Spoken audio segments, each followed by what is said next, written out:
Bishop Samuel Blake come forward and provide us the invocation. If you all would stand with me in prayer.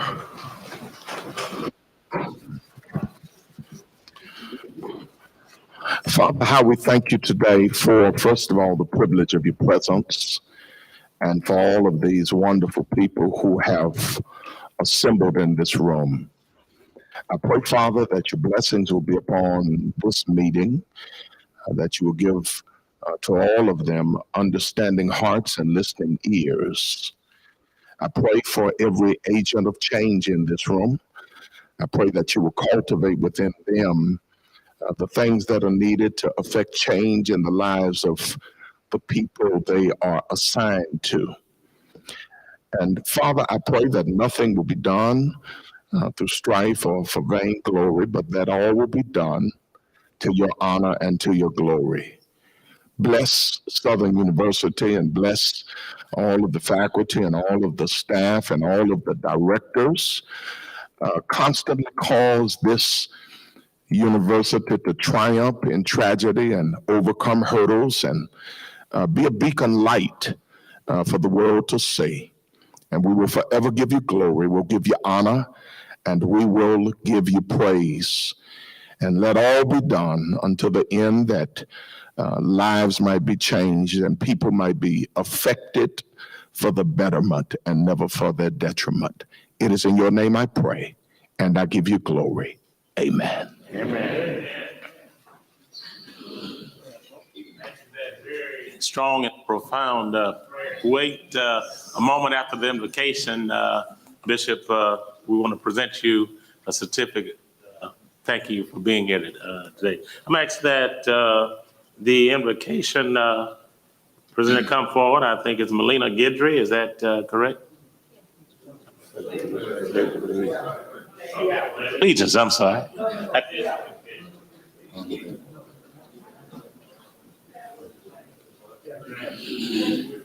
Good morning. I'm Sierra G. Parikh. I am the 64th Miss Southern University at New Orleans. I pledge allegiance to the flag of the United States of America and to the republic for which it stands, one nation, under God, indivisible, with liberty and justice for all.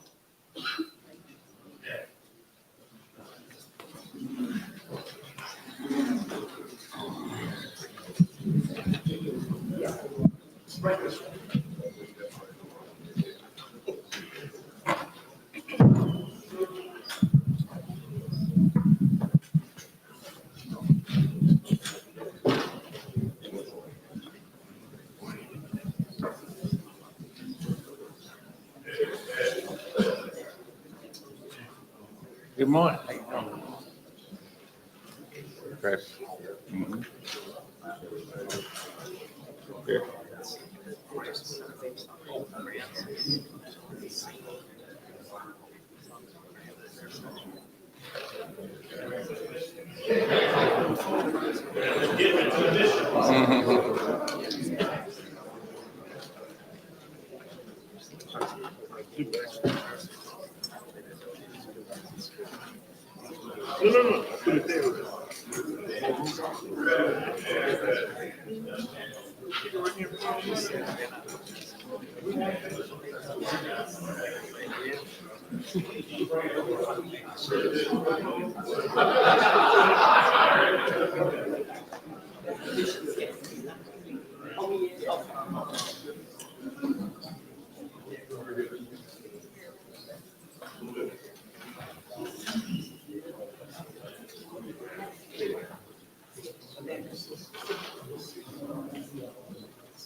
Next, we have special presentations, and we're going to start first with an exciting moment, and we're going to swear in our new board member that happens to be a student, and I'm shrinking. I don't know what's going on with this chair here, but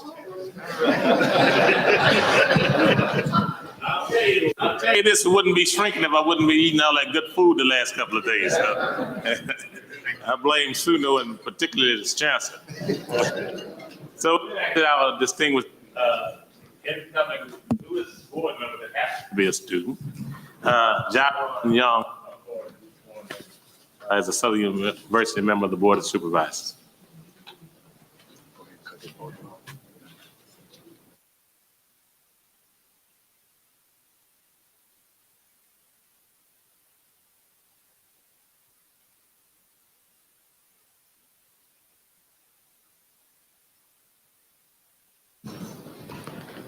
You coming with me? Yeah. Well, no, you're not gonna be able to take a picture and help. Can you hold it? Want me to hold it? Yeah. Okay. Which way you want it? Here you go. Okay. How you doing? I'm good. You good? Okay, just repeat after me, okay? All right. All right. I state your name.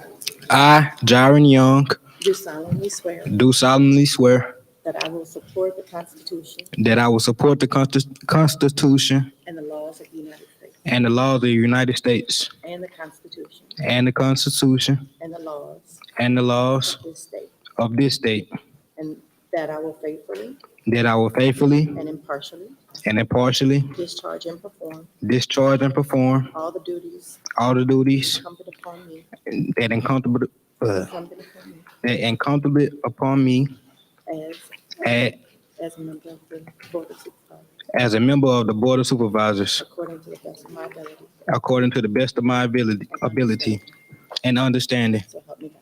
So help me God.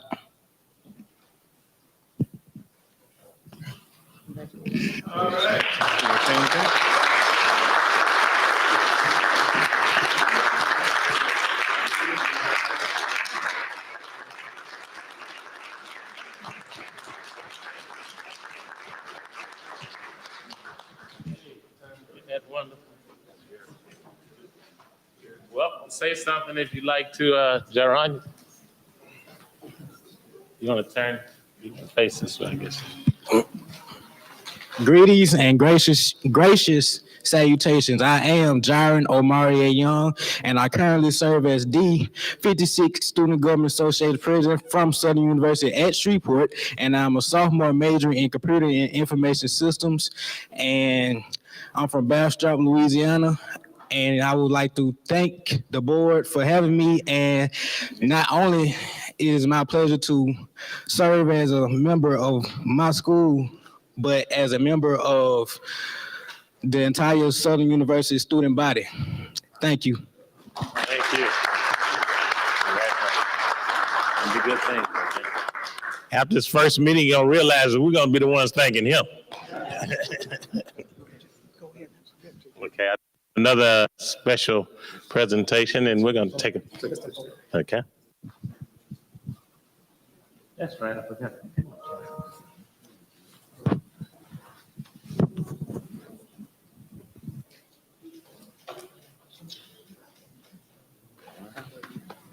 This Chancellor Sears almost ran over me getting in his picture.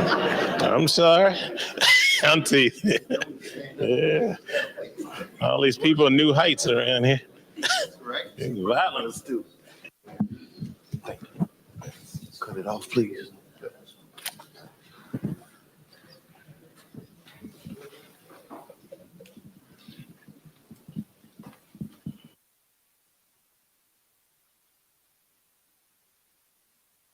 I see we have a special presentation.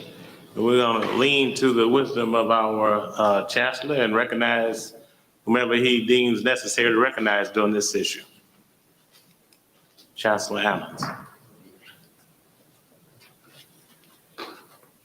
Thank you, Mr. Chairman, honorable members of the Board of Supervisors, President Shields, my colleagues, all who are gathered here this morning. I am indeed honored to stand here today to share some truly remarkable news. Southern University at New Orleans is about to receive a major gift from LCMC Health, the largest donation from a private funder in our university's history.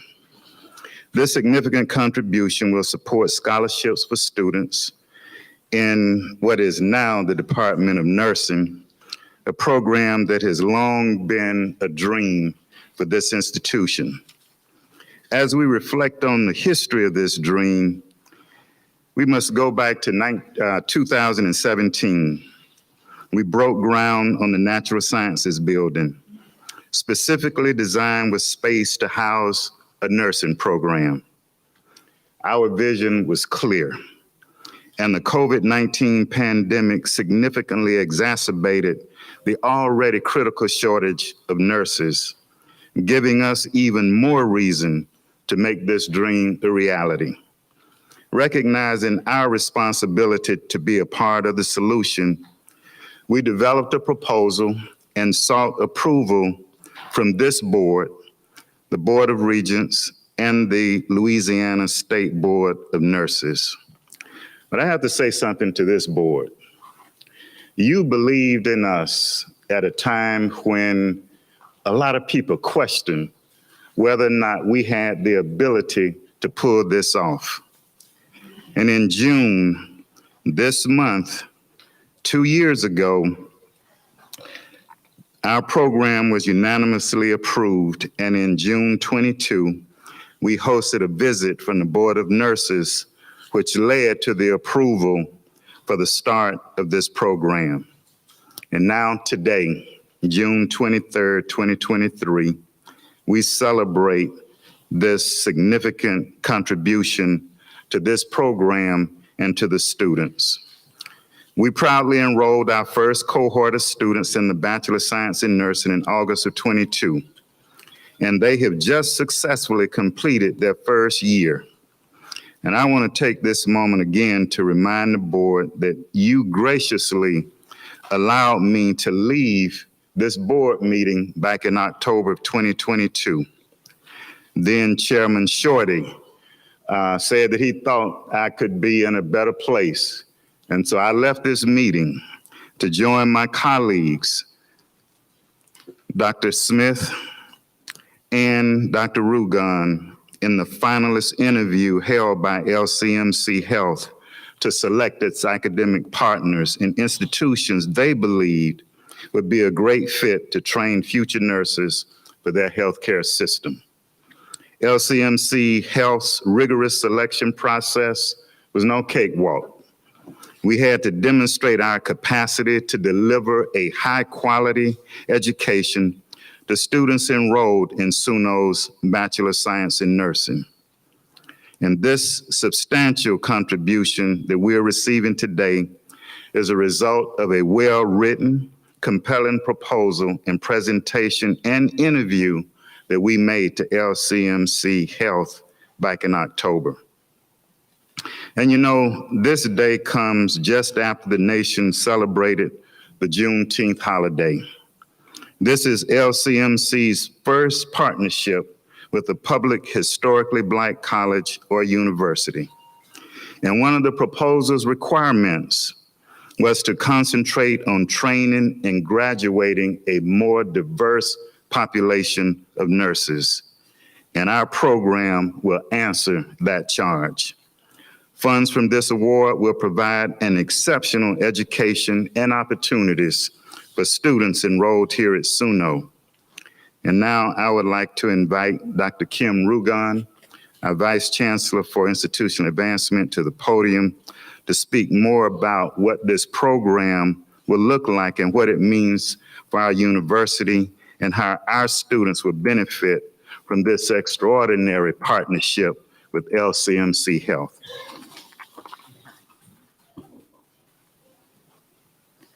Thank you, Dr. Ammons. Good morning, Chairman Lawson, President Shields, honorable members of the board and chancellors and visiting guests. Today is going to be a little bit different from our past presentations, but today is very, very exciting for Southern University at New Orleans. As Dr. Ammons so eloquently summed up how we got to this wonderful day and this wonderful announcement of this partnership. We are so pleased to have LCM Health, who is well known for providing exceptional patient-centered care through its world-class facilities and acclaimed physicians, nurses, and other healthcare personnel and providers, as our partner and investor in the SUNO School of Nursing. As the chancellor stated, this has been no cakewalk. There were many days of writing and talking and negotiating and writing and talking and negotiating, but we made it to this day. And I am honored to announce our partnership and our agreement with LCMC Health. This spring, the university signed a letter of intent with LCMC to invest upwards $1,050,000 to the next nursing cohort. According to the letter of intent, beginning in the fall of 2024, the LCMC SUNO Nurse Scholars Program will support up to 35 full-time students with tuition assisting completion of the nursing program. Our students upon graduation will become the next generation of healthcare leaders as they join the ranks of the outstanding medical staff at LCMC. LCMC Health, you are family now. We are so grateful to have you as our partners, and we welcome you to the Southern System family. I would like to ask members from the LCMC healthcare facilities to come to the podium. And in place of Dr. Robin McGoey, we have CJ Morbly, we have Dr. Flowers, and I believe it's, what's your name, Dr. Johnson? Stacy, and I'm related to her daughter, and I right. That's family. Dr. Ammons, I know everybody. That's my cousin's mama. So I invite them to the podium to say a few words.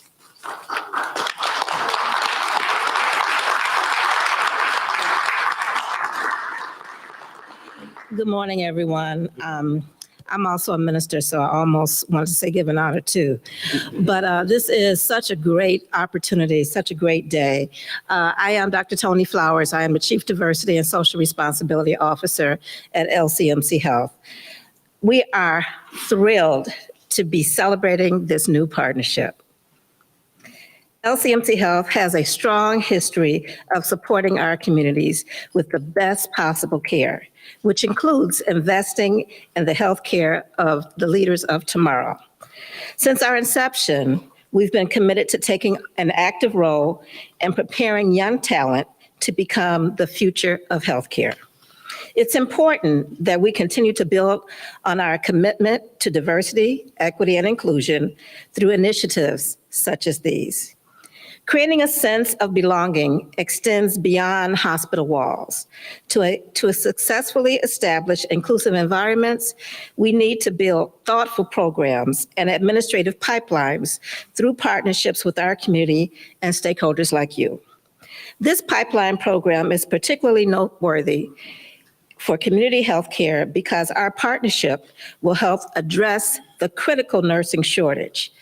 The partnership will also advance workforce diversity by preparing and supporting the next generation of Black healthcare providers in New Orleans with expanded access and tuition-free education for eligible students. Investing in better healthcare for tomorrow means laying the groundwork today, and I'm proud that LCMC Health is creating solutions by investing in meaningful change. Thank you all again for joining us for this celebration, and I look forward to seeing the impact these students will make in our community. Thank you.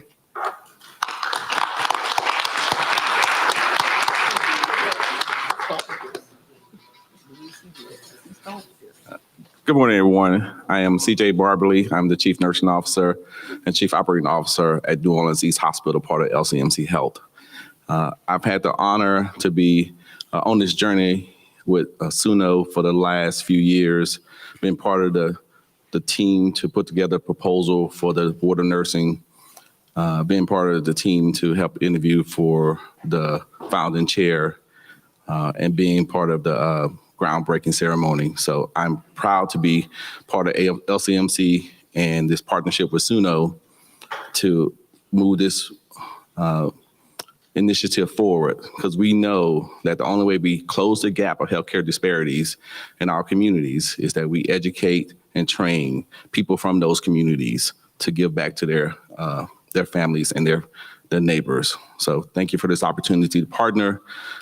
We are committed to making sure that this is a successful program, and all the LCMC family is here for whatever the SUNO nursing program needs. Thank you.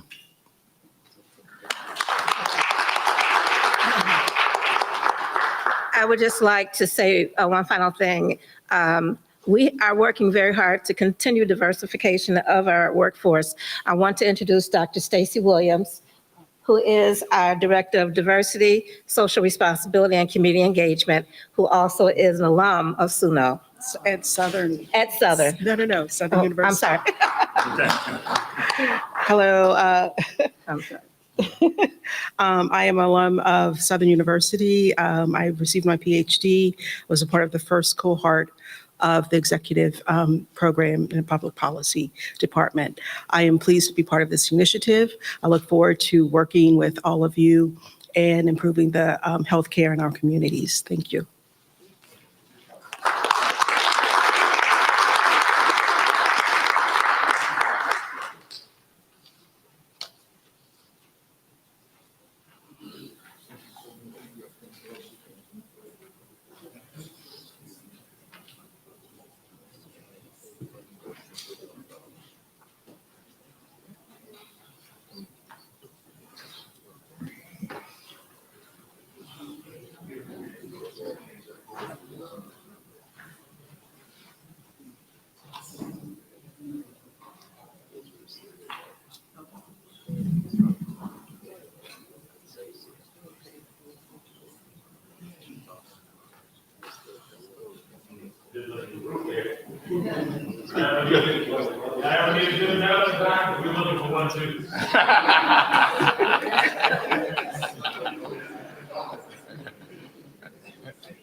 I think I'd like to have a young lady come up, just say hello to everyone. And I want to give her a huge round of applause for what she is doing and will continue to do for the system. Let's welcome so she can say hello to Monica Tular. What?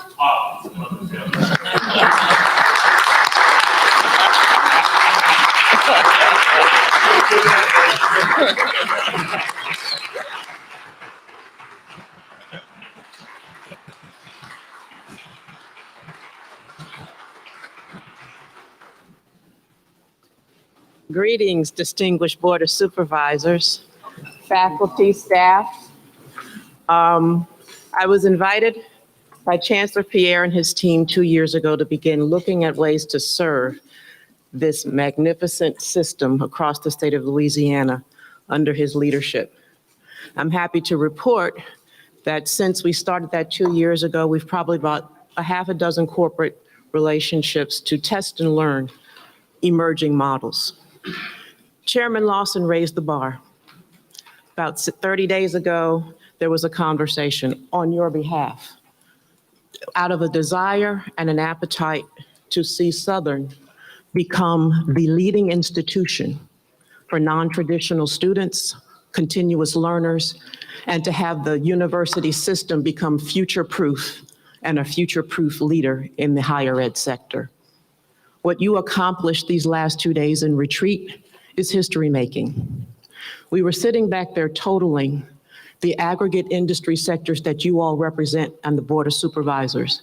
And the impact for this state is going to be tremendous through your leadership. I want to thank President Shields and his team for being so welcoming as well. All of the chancellors. Dr. Tarver, I want to thank you for embracing me and my history. And to all of you, Chairman Lawson, I cannot thank you enough for your vision. The access to your wisdom and guidance has been immeasurable. I want to also thank your student member, who in retreat brought the voice of the student to life. The needs are immense on both sides. So we continue to request that you lean in and keep the voice of the student present at every time. Thank you for allowing me to serve. My maiden name is Poulard. I represent the Pearson family as well from Shreveport. And it's in their name and in their legacy that I stand grateful and humbled to be of service to you. Thank you.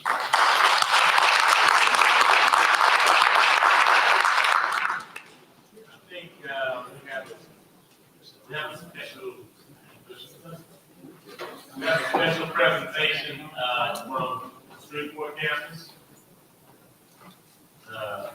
Chancellor again.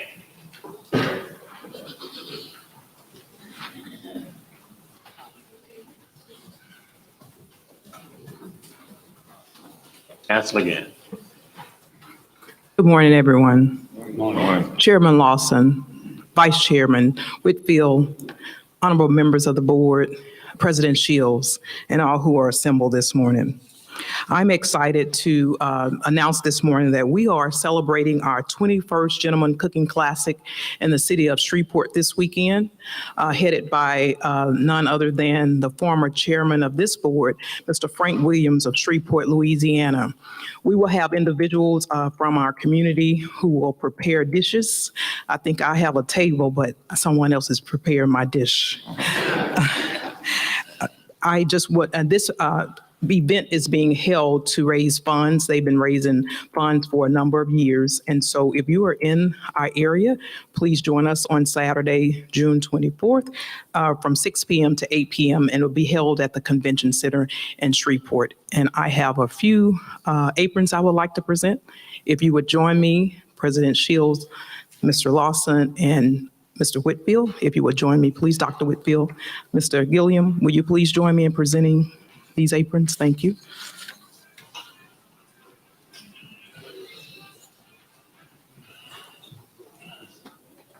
Never seen so much from Iowa win a cooking contest.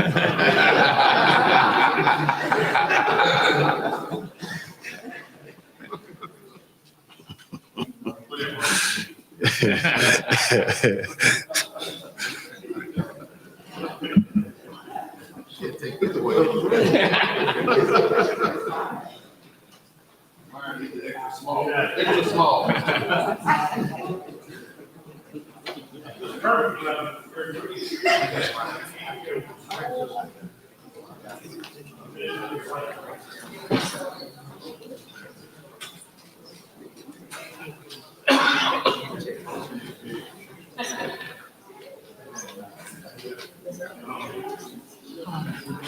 Okay. Yeah, leave it. If it comes, I'm gonna knock it up. Is that your mic? Yes, sir. Okay, go ahead and start the video.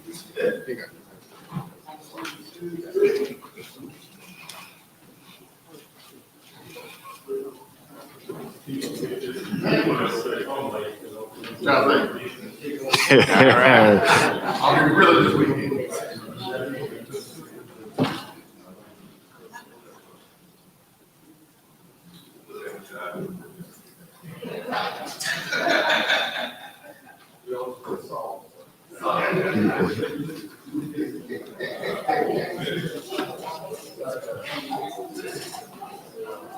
We have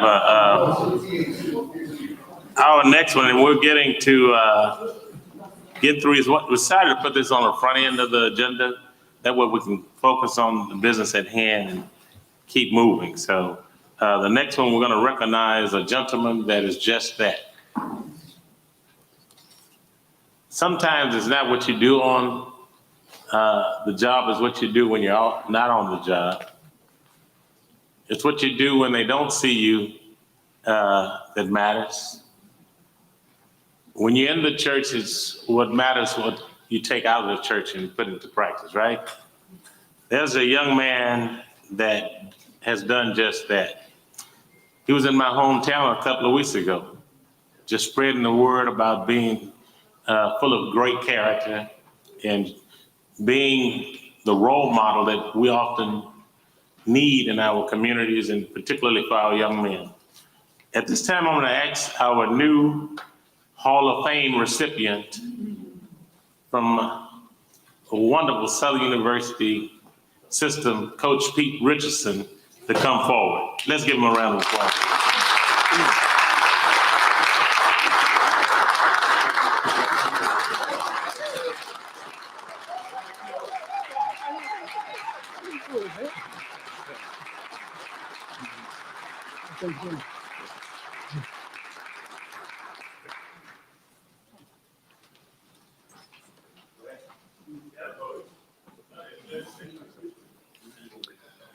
Well, I took over the job at Southern University about 31 years ago. And I never knew that I would have the opportunities to have the support that I needed. And sure enough, those individuals gave me that opportunity. And I guess the rest of it is history. I won some games. But no more than that, I think the people of Louisiana really supported my program. And I really appreciate that a great deal. And also, I look around the room, I still see some individual faces that I saw when I came in. And I really appreciate that. So above all, being accepted into the Hall of Fame is probably your father's dream, because there's a lot of individuals, especially Mumford and those individuals that you see up on the wall, that you never think that you would walk in the same shoes. And sure enough, that I had an opportunity to do that, and I really appreciate that. Thank you.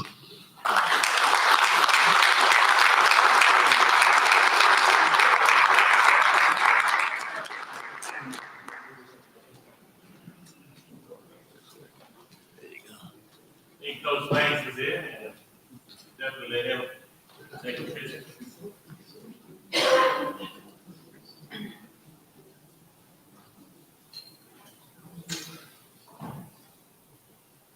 I had some coaches wrong, but not about football. I had to go to the thing, but I think you need to get it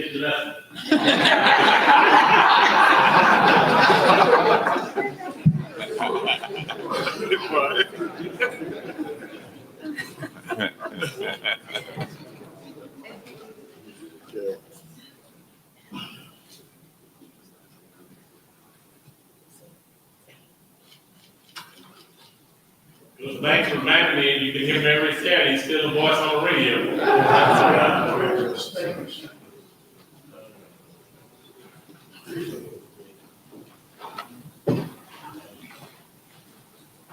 want to go into the result?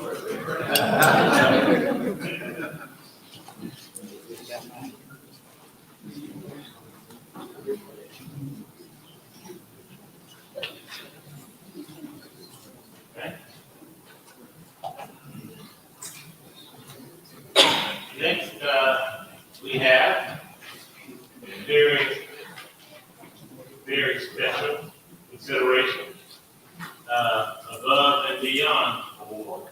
I want to yield to our illustrious chancellor and Thank you, Mr. Chairman. Today's Above and Beyond Award goes to a young lady on the staff of the physical plant here at the university who works tirelessly to ensure that campus buildings are always in pristine condition and presentable.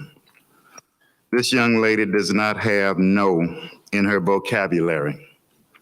I remember when we were working on getting the facility ready for the BASH, our scholarship gala, she stood by our side and provided us with all of the custodial knowledge possible to make that evening enjoyable and successful. And some of you were there and you saw it. She clocked in at 7:30 a.m. and left after midnight. And then on bright and early Monday morning, she was right back on the job, preparing the building for a funeral memorial service. She always has a pleasant smile and keeps her focus on quality work. And what stands out more in my mind is her determination to make her life better. Not only does she work long hours cleaning the Arts and Humanities building and filling in wherever needed, but she's also a student here at the university. You heard that correctly, here at SUNO. And so after she clocks out of her 8-hour-a-day job, she clocks in as a student.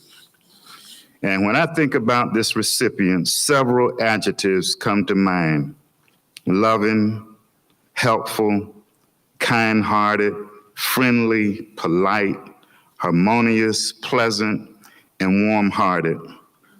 I am pleased and honored to present this award to Ms. Melina Guidry.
Okay, item number 5, this is information items. There's a young lady that's now present, and the Bible talks about the prophet being without honor. She was very, very talented lady, and she's even more respected, I think, in many ways outside her community. More respected outside of her community. Exceptionally talented, kind, and true public servant. Many of us are familiar with her because she served as counsel on this board. Deidre D. Roberts is a state. I said the state. I didn't say Central Louisiana. I didn't say Baton Rouge or New Orleans, but she is the state director of Louisiana Rural Development for the United States Department of Agriculture. That is a presidential appointment. Many folk don't know it. She's responsible for millions, if not billions, of dollars that come through the state. And the impact is certainly billions. And she assists in bringing the food to the table, the housing that's being enjoyed by so many people in the rural communities, broadbands. I can't even begin to tell you the initiatives. We're very, very proud that she took the time to come here and say hello to us today and present some opportunities for us to take advantage of. Let's give her a Southern University welcome back. Welcome, Leader Roberts.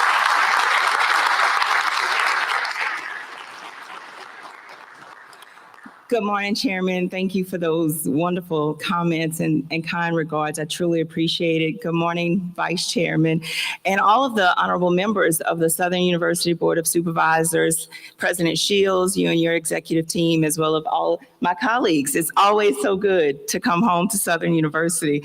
I am an alum of the Southern University Law Center, class of 2000. My Chancellor Pierre, has always been a mentor and a guidepost for me. And so stepping into this position certainly has been extremely rewarding in my ability to have transformative impact in our communities and create accessibility by being thoughtful, by being strategic, and having good partners and stakeholders. The way we've had to achieve that within rural development is education. I've seen many of you across the state in your communities, and that's what we do at rural development. A lot of people don't understand. Rural development is the economic arm. It is the economic driver for our rural communities. And in a state that is 2/3 rural, we are over 66% rural here in Louisiana, that speaks volumes about what we can deliver in terms of affordable housing, in terms of community facilities, the ability to grow our rural communities, and in terms of business opportunities, not just for rural businesses, but also for agricultural producers. So thank you so very much for inviting me to be here with you today to talk about these programs and just make sure that you are educated, that you're aware. I've been from Lake Providence all the way to Lake Charles, from Bogalusa to Homer, Louisiana, and all points in between. And one of the key factors is not just education about the resources that are there, but being able to educate our stakeholders so that you can then partake of these programs and be a catalyst in those rural communities. What do we do at rural development? Our community programs fund and create the opportunity to build the infrastructure that our communities need. Many people don't know that we operate in the space of infrastructure in terms of we can build roads, we can have funds allocated for the construction of bridges, we can also build schools, we can provide safety equipment, we can build hospitals. I just closed on a loan in Madison, Louisiana, with regard to a hospital that they've been trying to build there for many, many years. The ability to get in there and really be transformative and work with those teams is tremendous. We can build education institutions. We work with many charter schools and school boards across the state of Louisiana to build new schools here in Louisiana. And the reason I'm here today is because one of the conversations, Mr. Chairman, that I first had when I came into this position, knowing my background with our Undersecretary Xochitl Torres-Smalls, was about higher ed and HBCUs and the impact that this administration, the Biden-Harris administration, has had in regards to sustainable funding, sustainable partnership, and sustainable networks for our HBCUs, in particular our land-grant institutions as well. Having those conversations with the executive staff, with my undersecretary, with Secretary Vilsack, we were able to really push to help create and develop a guidepost for our institutions of higher education. And so the presentation that I have for you today is a resource guide that was advanced through rural development, through our undersecretary, and working with the rural development state directors across the country with regard to funding and resource guide for institutions of higher education. And this is a guidepost. It tells you what programs we have available, how those programs can impact what you are trying to do within your own institution in terms of your infrastructure for your institutions, as well as program funding to assist with the implementation of different programs within rural communities. I've told you who we are. We're the economic development arm for our rural communities. That is what we do at rural development. But how does that impact your position and your job and your duties and responsibilities to your system? Through our community facilities and community programs where I just talked about infrastructure, construction, the ability to provide rural communities with accessibility to the things that a lot of folks in larger urban areas have readily at their fingertips, like grocery stores. I've been to many communities within Louisiana that don't have accessible food sources. There is not a grocery store for 30 miles. And if you don't have a grocery store for 30 miles and you don't have transportation, what kind of gap does that continue to create in our communities? And so one of the things that I'm personally committed to is trying to close those gaps that we're able to identify through food deserts, legal deserts, education deserts, and transportation deserts. That's what our community programs do.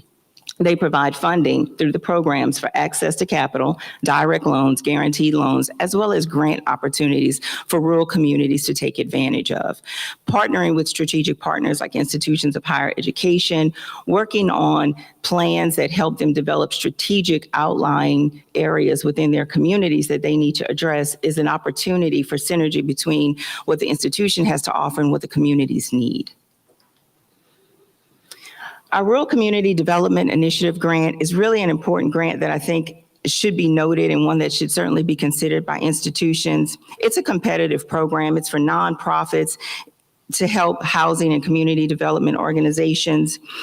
Tremendous opportunity there. It's in populations of less than 50,000. Certainly our Tribal College Initiative grants are also key to educational development.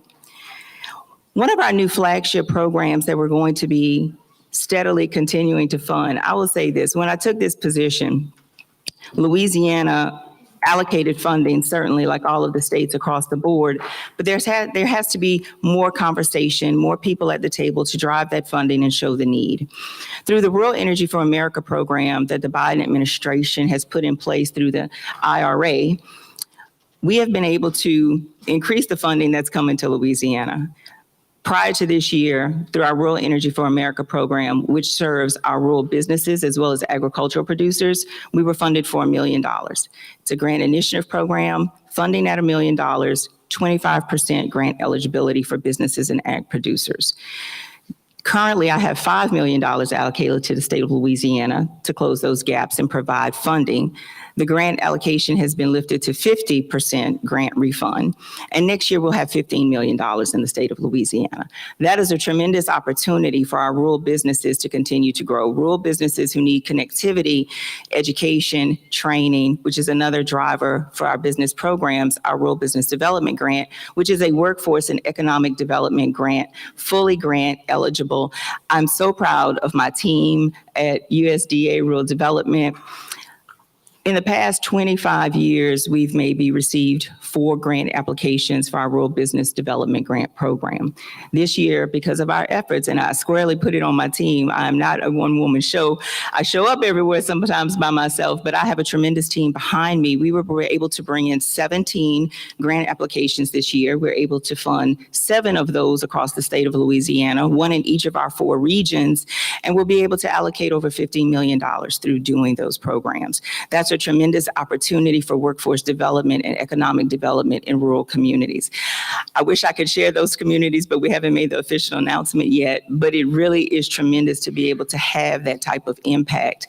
And we've done that again by crossing the state through education, information, and bringing stakeholders together to the table. Another caveat for the Rural Energy for America program is that there's an opportunity to work with institutions of higher education, not only in the workforce development space through these grants, but to also work with your students within your College of Business and Engineering program. There's a $100,000 grant that can be allocated through an application process to an institution of higher education so that you can provide the students to go out and do energy audits. In order to be eligible for those grant funds, you have to have an audit. And so we work with the institutions to provide the funding so that they can send students out, get them trained, have them go out and do the audits within the sector, visit the businesses, assess what the needs are, write that into the application, and then we're able to fund that grant application for those rural businesses and agricultural producers. It's a tremendous opportunity to get students into the workforce. It's a tremendous opportunity for the institution to utilize those funds in order to create, again, pathways and connections with rural businesses and agricultural producers. Our Rural Business Cooperative Service Programs also is where we have our Rural Innovation Stronger Economy grant.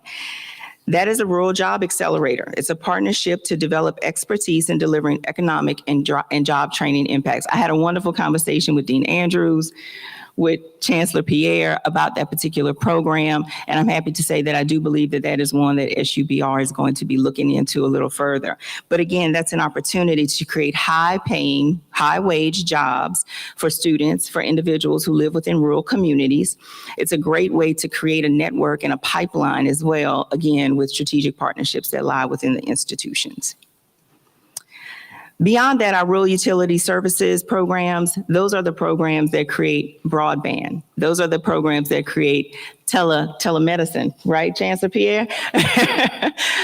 The Law Center has been a strategic partner with several rural communities in the ability to bring telemedicine and teleeducation access to several rural communities. I believe it was 20 communities in the first tranche, Chancellor, and there's another application process that's currently available. And everywhere I go across the state of Louisiana, when people ask me about the opportunities through telehealth care, telemedicine, teleeducation in our rural communities, I always remind them to make sure that they connect with Southern University, because they were one of the first entities to really work through that program to create the opportunity to bring that type of information, that type of equipment, that type of connectivity to our rural communities. So thank you for that, Chancellor Pierre. We'll be hoping that you all make it through the next round as well. And that, again, is our distance learning and telemedicine grants. Certainly, our Reconnect loan and grants is an opportunity, again, to expand broadband. The Biden-Harris administration has been strategic and dedicated in funding for our rural communities, for the expansion of broadband, for the expansion of healthcare, and the expansion of all of our programs through USDA. Chairman, you're absolutely right. Many people don't know that through my agency flows billions of dollars every year. And those are transformative dollars for our rural communities. And with a committed administration that continues to advance funding to rural communities, rural businesses, small businesses, agricultural producers, that's a tremendous opportunity as well. I've seen many small farm operations now be able to secure funding and grow themselves, grow their farms, and grow the opportunity to create food funding and create food access within their rural communities. That is the end of my presentation there. And so I made sure that all of you have a copy of it. I am always available. Many of you, if not all of you in this room, know how to get in touch with me. And we are happy to come to your individual communities, board members, recognizing that you all represent the state of Louisiana. Happy to come to you, happy to connect to anyone in your community and visit with them. We just completed our statewide tour, Chairman Lawson. Last year, we did 22 stops working with the Louisiana Housing Corporation, recognizing the need between affordable housing programs with rural development and the role that the Louisiana Housing Corporation plays in creating affordable housing as well as multifamily housing within the state of Louisiana. This year, after seeing the tremendous work that we did last year, Senator Cassidy asked to join us on our tour, and we did. And what we did this year, a little bit different, Chairman, is that we brought funding sources to the table. I certainly believe that you have to meet the people where they are. And so in doing that, we brought over 20 different federal and state agencies who have funding available to rural communities across the state of Louisiana. We did eight stops within that framework this year. Dr. Henry McCoy, who is on the agenda today, but I don't think he'll be able to join us regretfully, visited with us on all of those stops. And again, his department is sitting on billions of dollars that no one seems to know about. And so education, access, and the ability to be transformative in our communities is the work that we are doing. I do hope that Dr. McCoy is able to come and visit with you, so I'm not going to steal all his thunder and tell you about his programs, but certainly within our Climate Smart initiative advanced by the administration and the work that we are doing, the Department of Energy stands transformative as well in delivering grant funding, straight grants. I'm a lending institution. I operate in loans. I have a lot of grant money as well, but the Department of Energy has billions of dollars with regard to grant opportunity that lies for our communities here in Louisiana. And so I say that to say that if I can't fund you, if I can't help you, if my programs don't fit you, I likely know one that does. And so we are always trying to get to yes at USDA and at Rural Development. We are always trying to make sure that we are being good partners. And if you ever need anything, please do not hesitate to call upon me and my team. Thank you so much for having me. I'll entertain any questions or comments that you all would like to ask. But again, thank you so much for the opportunity to bring this information to you and share this with you. And hopefully we get to work together again in the future very soon. Thank you so much. Thank you so much. I think Board Member Condell has something to recognize Mr. Paul Matthews first. Mr. Matthews.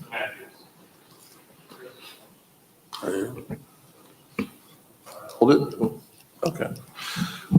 Thank you, Dr. Roberts, Robert, for being here today, Director Robert. The Department of Energy, I know Mr. McCoy is not here, but isn't it like $16 billion of grants? $16 billion. Billion with a B, Billion yes. in energy. So we got to get on that. And Dr. McMeans, I know you're going to be working with Director Robert from an ag standpoint. But I just want to thank you, Director Robert, for all that you do for us. And you and I have worked together. We've hosted you at the Port of South Louisiana.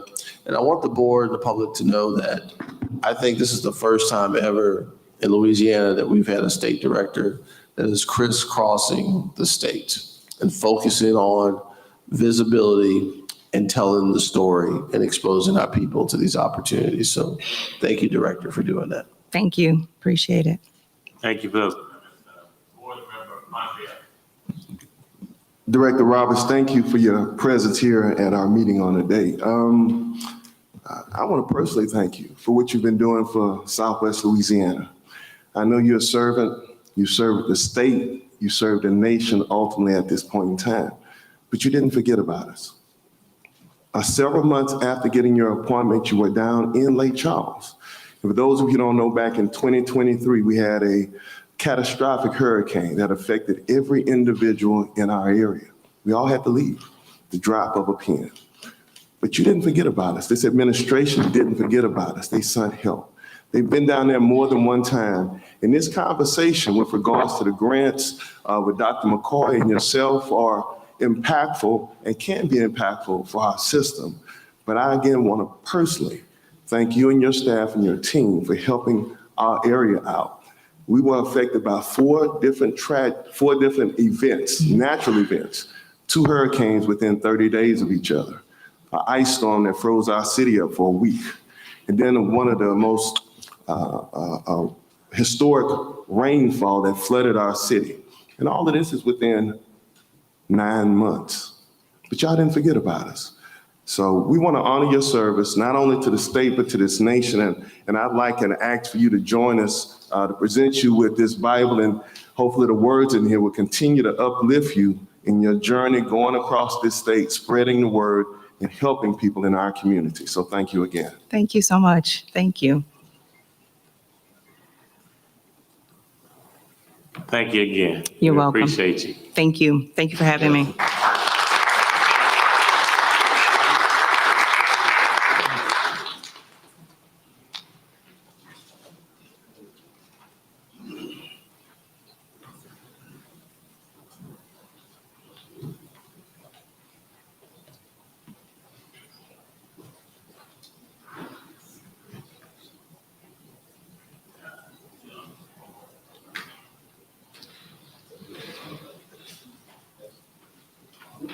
You wear rubber boots too, I told you. There you go.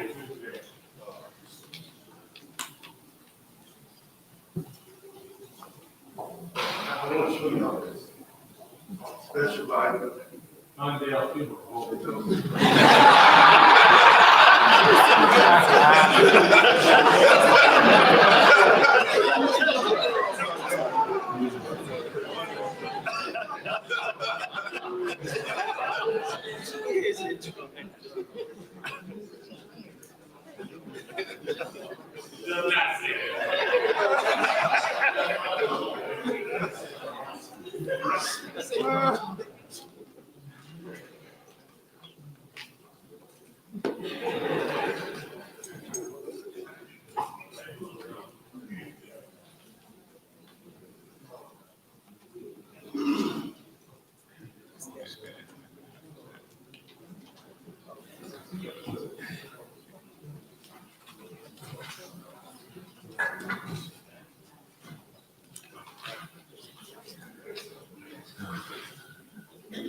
Thank you for your patience.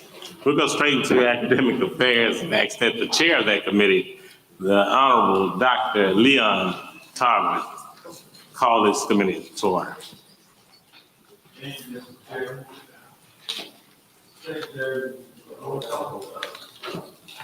Absolutely. Dr. Leon Tarver, the second chair. Here. Mr. Sam Gilliam, vice chair. Here. Attorney Jody Amity.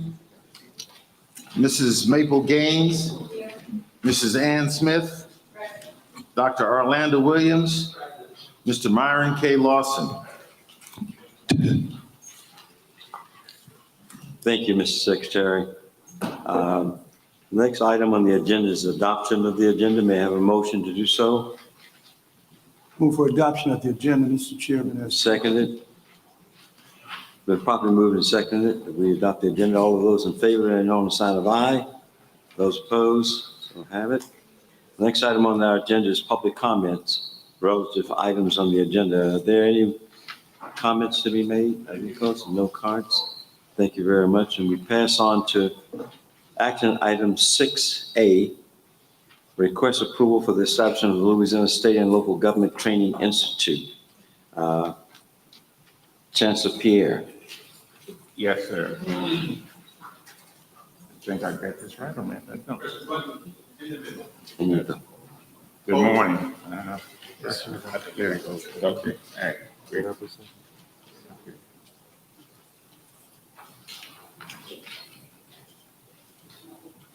All right.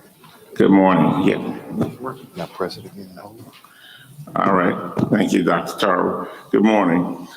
This is a request, actually collaboration in partnership with the Nelson Mandela School of Government.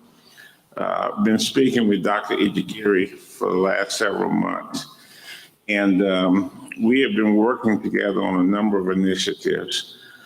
And it made sense, and we actually reached out to Dr. Tarver also about this idea that we create a training institute that focuses on training local government and state government officials, whether they be elected or appointed, because this is an area where there did not seem to be a real focus on training people in those positions. So many folks get into these positions and don't understand all the responsibilities that go with the governing laws, the best practices. And we thought this would be a good opportunity for us. And the idea behind the Institute is to create certificate programs, symposium, workshops.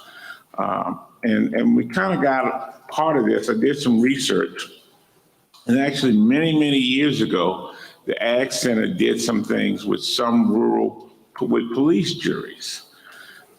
More recently, you may or may not remember, board, you approved us having an MOU with the Louisiana Municipal Association, and they indicated there was a need for this kind of training for a lot of the new mayors and all the different people in the department heads and so forth and so on local level. And we saw the same thing with respect to state agencies and even to entities that are essentially subdivisions of the state that don't necessarily, like, for example, port authorities, boards, so forth and so on. So this is an opportunity where we can have a significant impact. We can create a wonderful way of reaching out to the state of Louisiana, create a very special and transformational opportunity, and also be a revenue driver. Because we've learned that a lot of these entities have budgets for training, and this is a great way to essentially access that.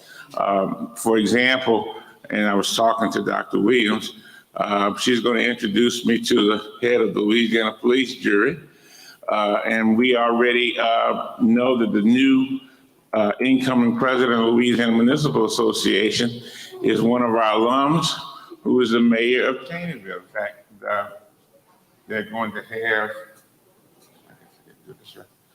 have the meeting in Alexandria in August, on the 5th of August. So this, just keep talking. Okay, all right. So this is an opportunity for us to, again, be a major player in this particular area. And we seek the approval of this from the board.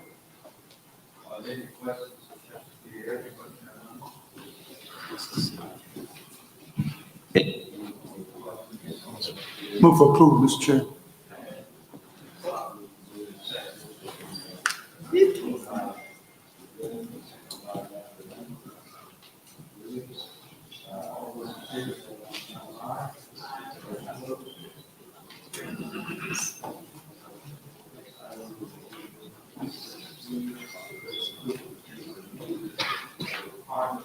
Nursing.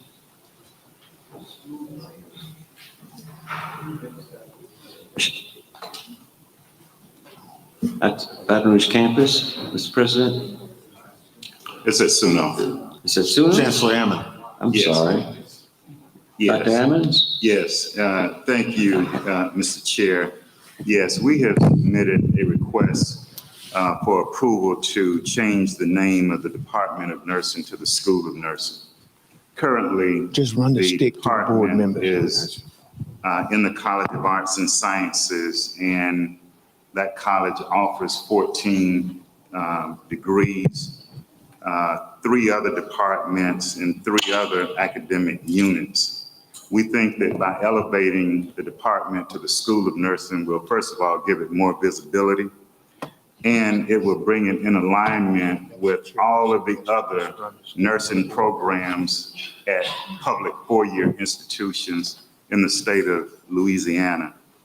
But I think even more importantly, as we enter into this, into this accreditation process, it will give the school more autonomy and flexibility in developing its curriculum, its faculty and resources, and to meet the standards of the Commission on Collegiate Nursing Education, which is the accrediting agency that we have selected. Also, too, I think it would give this university the opportunity for more partnerships and collaborations with other schools of nursing, as well as federal agencies. Thank you, Dr. Ammons. Are there any questions of Dr. Ammons? It's been moved by Dr. Williams, seconded by Ms. Smith. All of those in favor, let it be known on the sign of aye. Those opposed, ayes have it. Thank you very much. We move on to the next item, 6C, tenure and promotion recommendations for faculty who have gone through academic review and meet all of the necessary requirements, SUBR. Dr. Sahu?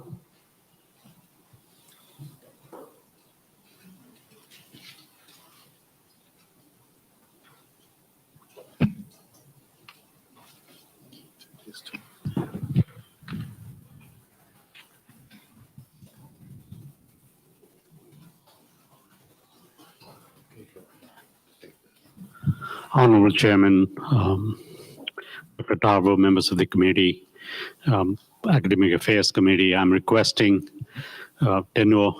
grant of tenure for Dr. Deirdre Atkins Ball. She has served honorably for a long tenure, and after a protracted review process, she has met the criteria to be tenured based on the existing faculty handbook. Thank you for your kind consideration. Thank you, Dr. Sahu. Are there any questions, Dr. Sahu? All of those stand for the motion, please. So move, Mr. Chair. I don't need. It's been moved by Mr. Gilliam and seconded by Ms. Smith. All of those in favor, let it be on the sign of aye. Those opposed, ayes have it. Thank you very much. We move on to action item D, E, and F. Mr. Chairman. Yes, sir. If I'm in order.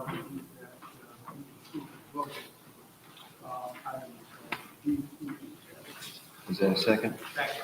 Okay. It's been moved by Mr. Gilliam and seconded by Dr. Williams that we approve items D, E, and F in global. Any questions? All of those in favor, let it know on the sign of aye. Those opposed, so have it. Thank you very much.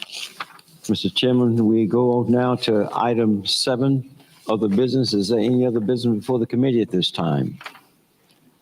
Hearing none, may I have a motion to adjourn?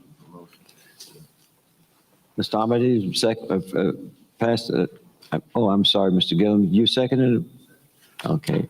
We have a motion offered by Mr. Abadi and seconded by Mr. Gillum. All of those in favor? We are so adjourned. Thank you. Mr. Chairman. Thank you, Mr. Chair. I'll move direct the Facilities Committee and ask that the chair of that committee, Attorney Edwin Shorty, call that committee to order. Thank you, Mr. Chairman. The Facilities and Property Committee is called to order. Roll call, Mr. President. Thank you. Attorney Edwin Shorty. Present. Attorney Des Moines Rutledge. Mr. Paul Matthews. Present. Mrs. Ann Smith. Present. Dr. Leon Tarver II. Here. Dr. Ronnie Whitfield. Here. Mr. Myron K. Lawson. Thank you, sir. Can I get a motion to adopt the agenda? Moved by Dr. Tarver, seconded by Ms. Smith. Are there any public comments germane to the Facilities and Property Committee? Any public comments? Yes, sir. You didn't present a card. You can't speak.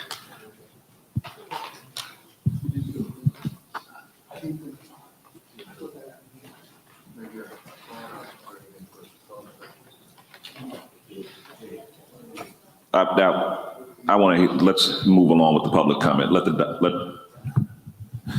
Doc, come give your public comment. Sorry, I thought I'm here. I can talk. I don't have to fill a card. Good morning, honorable members. Thank you very much for coming and visiting us and for your support. Katrina was good, bad and good. Bad because of the destruction. Good, thank God, we start to have new facility, new beautiful building, like this building, natural sciences, art and humanities, and we start to have good things.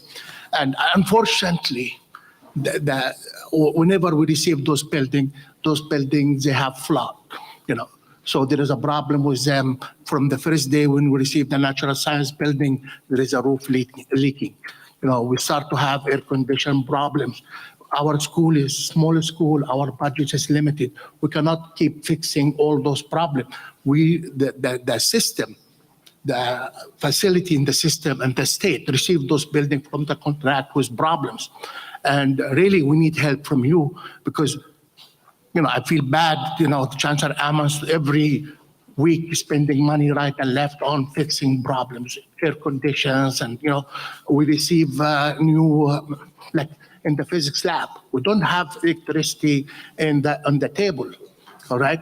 And the contractor left, state accept the building, and there is no electricity on the table in the physics lab, So how it come? Who receive all those buildings? It is not Sono responsibility. It is whoever received them. The system received them from the state received them from the contractor. Who's following up on those things? We send requests. I came to the board meeting like a couple of years ago in Shreveport.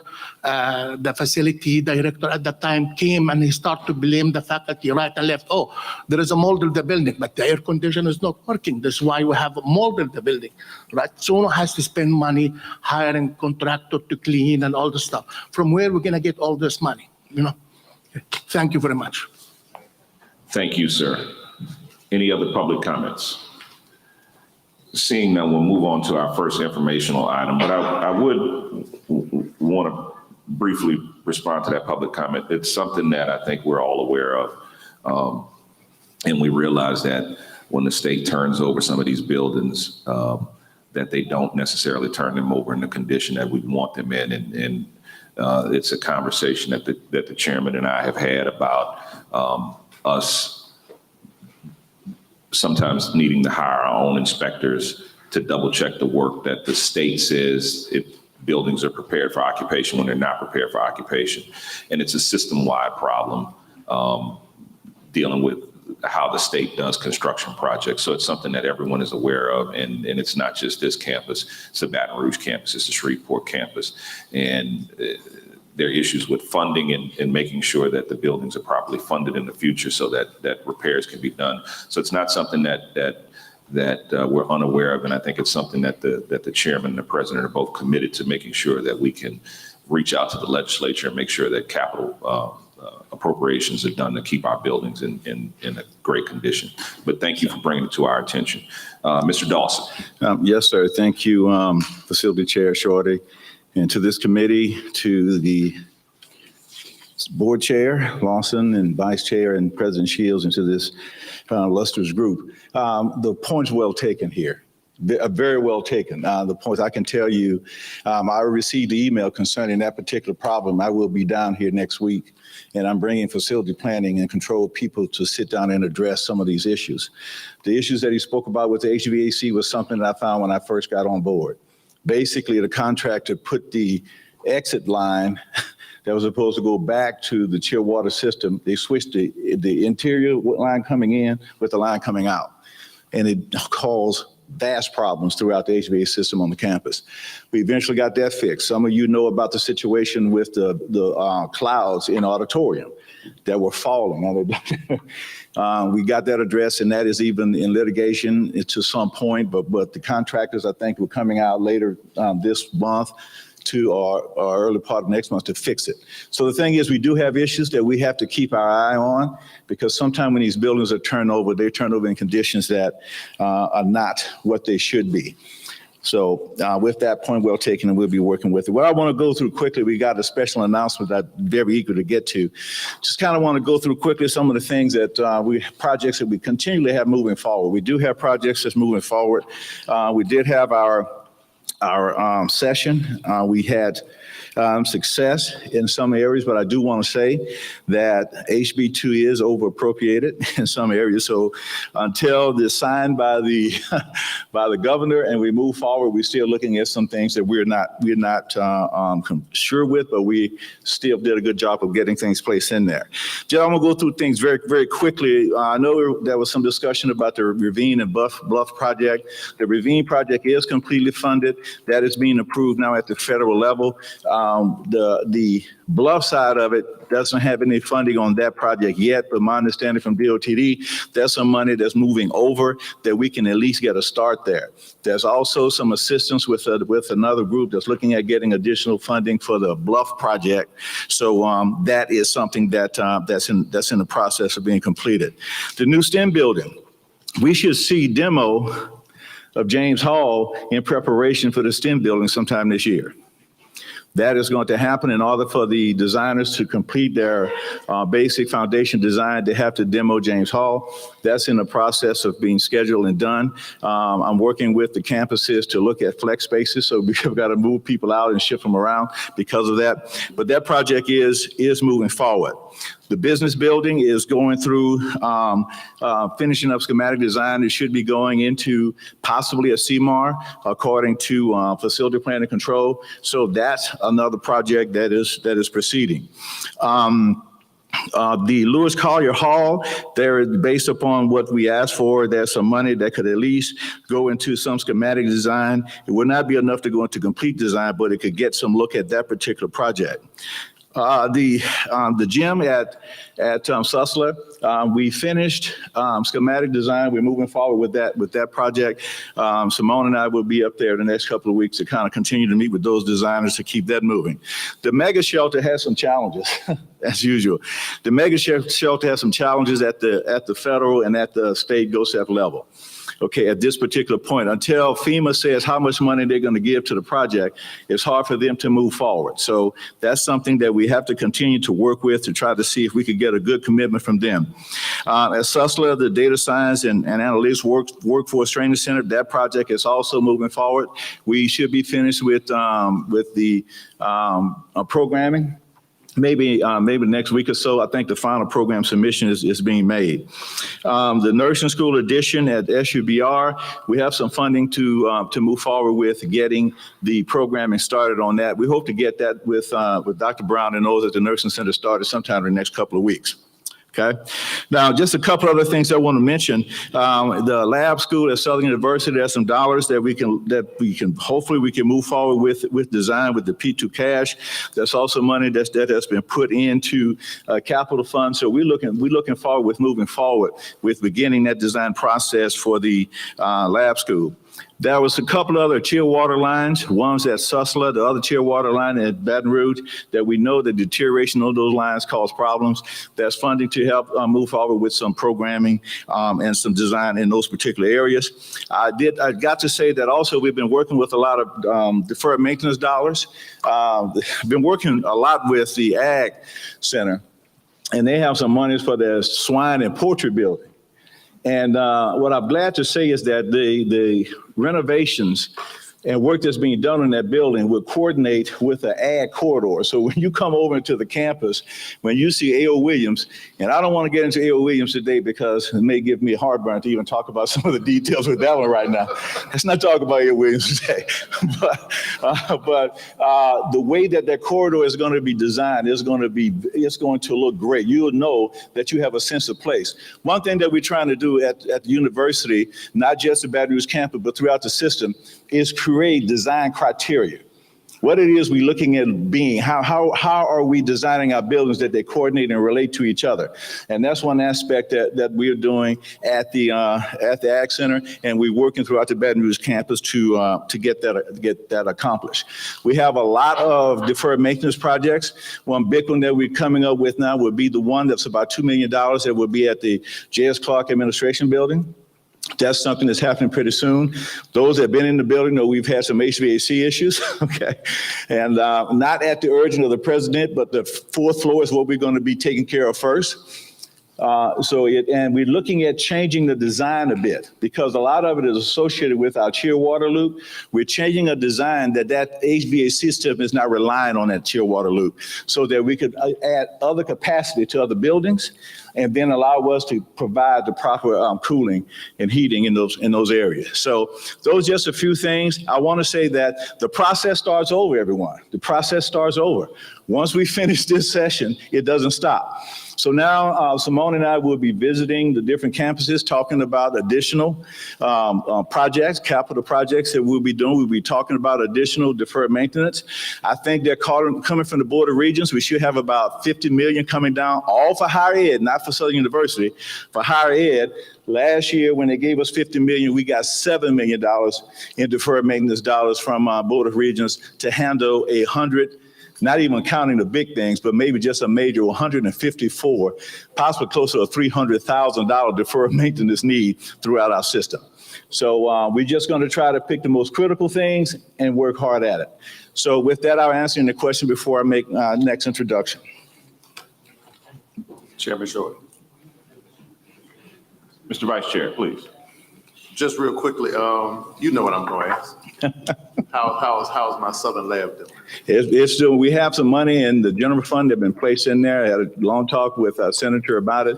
So we're moving forward with getting that going into design and programming. So we got to go through the process of getting a designer hired for that process. But with the change in it, we may meet obstacles. Well, I think, yes, I think we will meet. The thing is that with this funding process, of course, P5, money could be put in P5, but that doesn't give you all the money that takes you to design completion or to construction. So we will have some political heavy lifting to do in the future to make sure we move forward. But my goal is there's any money that plays toward a project, whether it be capital project or deferred maintenance project, to get those dollars encumbered on the project moving forward. Chairman Trump. Thank you, Mr. Chairman. Mr. Dawson, we talked about in our previous meetings about your team and what more that you need from in-house or contracted. So I'm asking from that update, have you put in a request of what you need for your team or any outsourced teams that you need as well? Yes. Yeah, the plan to move forward is to utilize outsourcing as much as possible. That is contractors and things that could come in and assist. You know, my boss and I have been talking about it, and we are moving forward with getting that budget implemented for next year. The goal for that particular direction if I'm able to get a contractor, I'm able to bring someone in that may have 15, 20 years experience. It's hard for me to hire someone with that experience with the budget that may have to pay for employees. Second thing that's important about that particular philosophy, if I need a special skill set, I can ask that contractor, I need someone that specializes in structural. I need someone that specializes in HVAC. I need someone that specializes in electrical. I could bring that type of resource because I have a company that's providing me with that particular project management help and assistance. The third thing I think that it is important, it gives me the capability of possibly bringing in some very talented former graduates from Southern University who would be willing to work with a contractor to do projects at Southern University. I may be a little selfish in what I'm thinking, but possibly because they've already retired and worked 30 years. They may not want to work 40 hours, but they'd be willing to put in a good 15 to 20. And because they have a love for the university, they would not be willing to accept the same fee that would normally be paid for that type of services. That way, I'm asking the contractor to pass that savings on to the university. Not to even talk about fringe costs and everything that we'll save by doing it. Last thing, once the project is over, guess what? I can tell that particular contractor, go home, nice job. Or if I don't like what they're doing, I can still tell them, go home. Okay. So it gives the ability to really kind of move things forward quickly and bring the expertise that we need. We got to have it because what you saw and what you just heard here, what happened at Suno, those things I hear all the time. Those things I hear, not just Suno, I hear the same things at Susla, I hear the same thing at I hear it everywhere. So until we get, no matter what the state does, until we take control of our own destiny in this, it's just going to continue to, I hate to say it, continue to go down that road. All right, thank you. I know a couple of months ago, I asked about the project for the police station. Yes. And I know since the session is closed, has there been any changes, any additions, any additional information with regards to the police station at Southern University in Baton Rouge? Oh, yeah. We have several projects that were affirmed by HERF in Title III. One is a police station. Another is the outdoor classroom amphitheater. The other is Harris Hall. And the other, what am I missing? I'm missing one.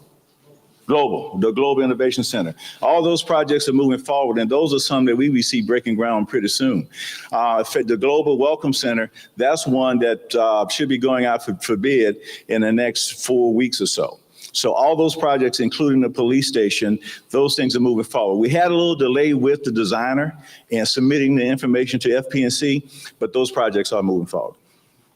All right, thank you. Mr. Dawson. Sir. Special guest time. Yes, sir. I'm very happy to announce a special guest we have with us today. This is a gentleman who, when I first met him, he ran so fast, it was like the Energizer Bunny. I said, where you get your energy from? And I saw him everywhere. Down at the Capitol. He was at the Capitol handling business. And he's here today because he has a very special announcement of what he's doing with Southern University. So we have our Public Service Commissioner, Devontae Lewis, here with us today. Okay.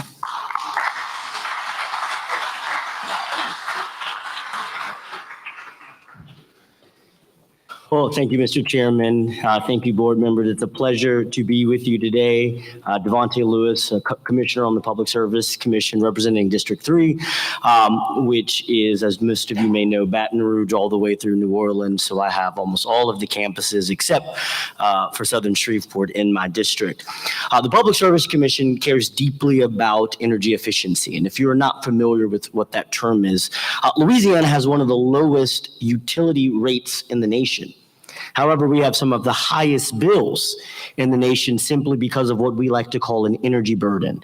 Our buildings are older and require more energy to use to produce your lights to come on. Our bulbs are old. And so what we have seen is Louisiana has the 50th highest which means we have the highest in the nation, energy burden and energy cost. And so the Public Service Commission has worked over the years to work with all of our utility companies in providing funding and sources to help public entities, residential, commercial users lower their usage and their rates so we can promote a more energy efficient society. This is also about promoting clean energy and making sure that our system is better. And so as our system increasingly recognizes the importance of addressing climate change and transitioning to clean energy sources, that is critical to invest in institutions that can serve as a catalyst for change. And I fundamentally believe the Southern University system in all of its campuses has demonstrated academic excellence and commitment to environmental stewardship, making it an ideal partner with my office in promoting energy efficiency. I firmly believe that HBCUs with the resources can lead the way to a sustainable initiative, not only benefiting their individual campuses, but also to inspire other academic institutions and our communities to adopt eco-friendly practices. And I'm proud to announce that I am partnering in this transformation endeavor, supporting Southern University's vision of becoming a model institution for energy efficiency and environmental stewardship. The Public Service Commission has a program that is called the Public Entities Energy Efficiency Program, where each commissioner is granted money to appropriate to public entities to make their entity energy efficient. And so I am honored and pleased to announce today that I am awarding Southern University A&M College $1.26 million to improve energy efficiency and lighting infrastructure at A.W. Mumford Stadium.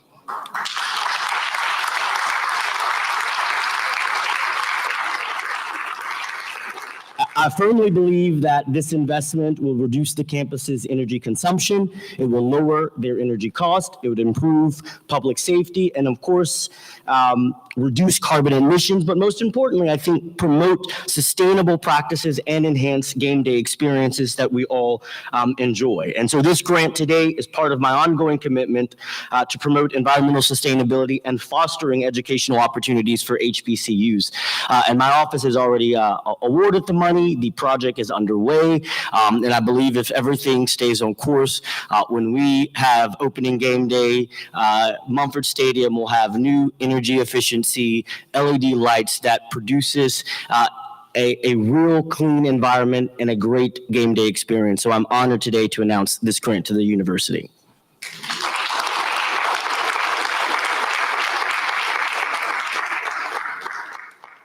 Chairman Lawson, I think for 1.1, we should get him a picture. I think so too. A picture and a hot dog. Oh, God.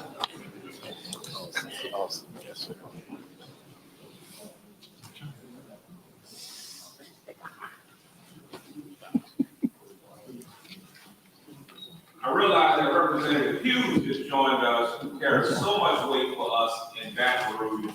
Thank you for everything you do, Representative Hughes. With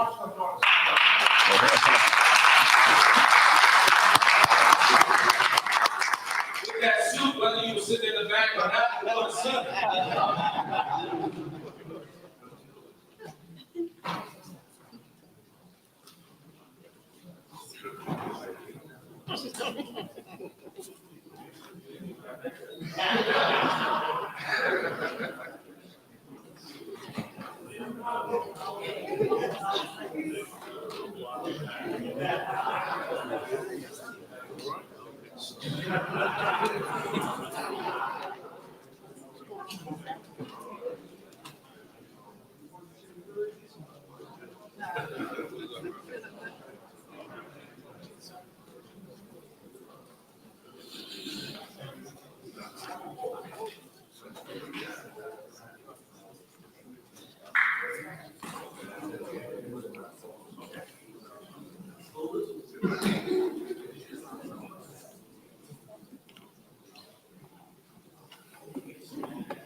Yes, I just want to say, Mr. Chair, that again, I want to thank our Public Service Commissioner, Devontae Lewis. He has done a wonderful job of working with us and looking at how we can better provide, suitable lighting at a lower cost, to the university. And I can tell you the project is moving forward very quickly. And so the game day experience that he was speaking about, that those lights will be able to change color and do that kind of thing. And so it will be a great experience along with saving a lot of dollars. So again, I want to thank him, and we look forward to working with him on other projects that will move into our classrooms, into our facility and buildings. Thank you, Mr. Bell. Wow. And thank you again, Mr. Lewis. Any other business? Any other business? Seeing none, I will entertain a motion to adjourn. Moved by Mr. Mackey, second by Dr. Carver, we are adjourned. Thank you, Chair Shardy. I'm going to ask at this time we move into the Finance Committee and ask the Chair of that committee to call her committee to order, the Honorable Dr. Orlando Williams. Thank you, Mr. Chair. I'd like to call the meeting of the Finance Committee to order. Roll call, please, Mr. Secretary. Thank you. Dr. Orlando Williams. Present. Mrs. Ann Smith. Mr. Sam Gilliam. Mrs. Christy Reeves. Attorney Des Moines Rutledge. Dr. Leon Tarver II. Mr. Myron K. Lawson. Thank you. I'll entertain a motion for the adoption of the agenda. Moved by Dr. Tarver, second by Mr. Gilliam. All in favor? Motion passes. Are there any public comments? Seeing none, item 5, action items. Request approval for the increase of housing fees at SUNO. Dr. Ammons. Thank you, Madam Chair. The university has undertaken an assessment. And after that assessment, we realized that we had not increased housing fees in 8 years, which is resulting in our inability to keep up with the cost of living as well as inflation. We have also determined that expenses for energy, internet, cable, and maintenance have risen by an average of about 19%. In the last 3 years. And so to offset these costs, we're asking for this cost of living and inflation increase. And we're also asking to impose a $50 cable fee, cable and internet fee per semester for housing residents. Right now, that there is no additional cost for internet and cable. We also took a look at our neighboring universities, and we found that we have the lowest housing fees in this area. And again, it is hampering our ability to provide the kind of maintenance as well as other amenities to the students in the housing. We're also asking to establish a deposit of $250 for damages.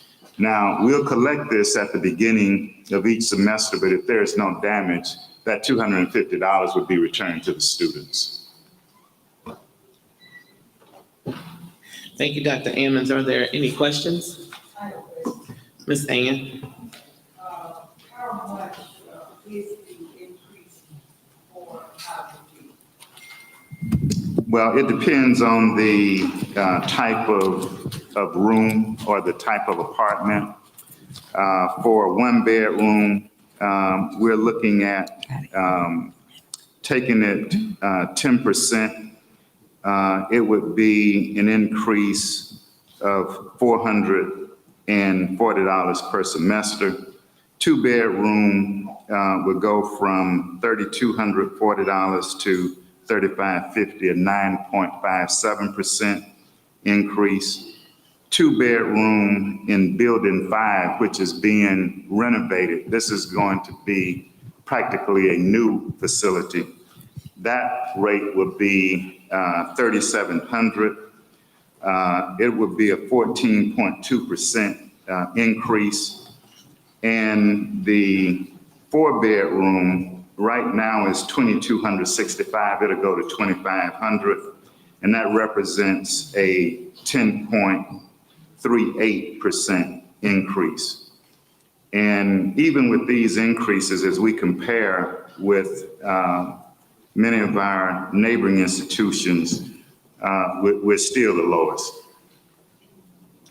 These increases, if approved, would generate about $144,000 that the university can use to go towards maintenance, repairs, and other expenses associated with the residential facility. Madam Chair. Go ahead. Ms. Ann, you finished? No, I'm finished. Thank you. Mr. Gilliam? Madam Chair, and to Dr. Emmons, of course, I'm going to join my student and student advocacy, and it's going to come out here. But I'm also looking at your financials, and you got to do something, for sure. Because I'm looking here at the self-generated funds, and it looks like you're running along at about 1.8 underwater. So I'm asking the question. I'm going to assume, too, that the vast amount or a large percentage of these increases could be picked up because most of these students, most of your student body, they're Pell eligible, right? That's Will correct. these be included in the cost of education as we define? That is correct, yes. Okay, because I want to join my student member in making sure that whereas we're trying to balance this budget, we don't want to overly burden our students. We've got to get more students too, by the way, obviously. We're looking at your self-generated at the 1.8 underwater. We've got to go out and get some more warm bodies. We've got to get some FTEs so that we can get that up. Another consideration, since I've got the floor, Madam Chair, I do not believe it's expedient that we can continue to try to balance your budget with 3.4 HERF funds. These are one-time funds, obviously, and I do not believe it's feasible to sustain anybody's budget with one-time revenue with recurring expenses. And it's not just the New Orleans campus. That's kind of across the board. The Law Center and the Ag Center accepted. And I'll speak to that again, and Mac always looks at me funny, he knows where I'm coming from.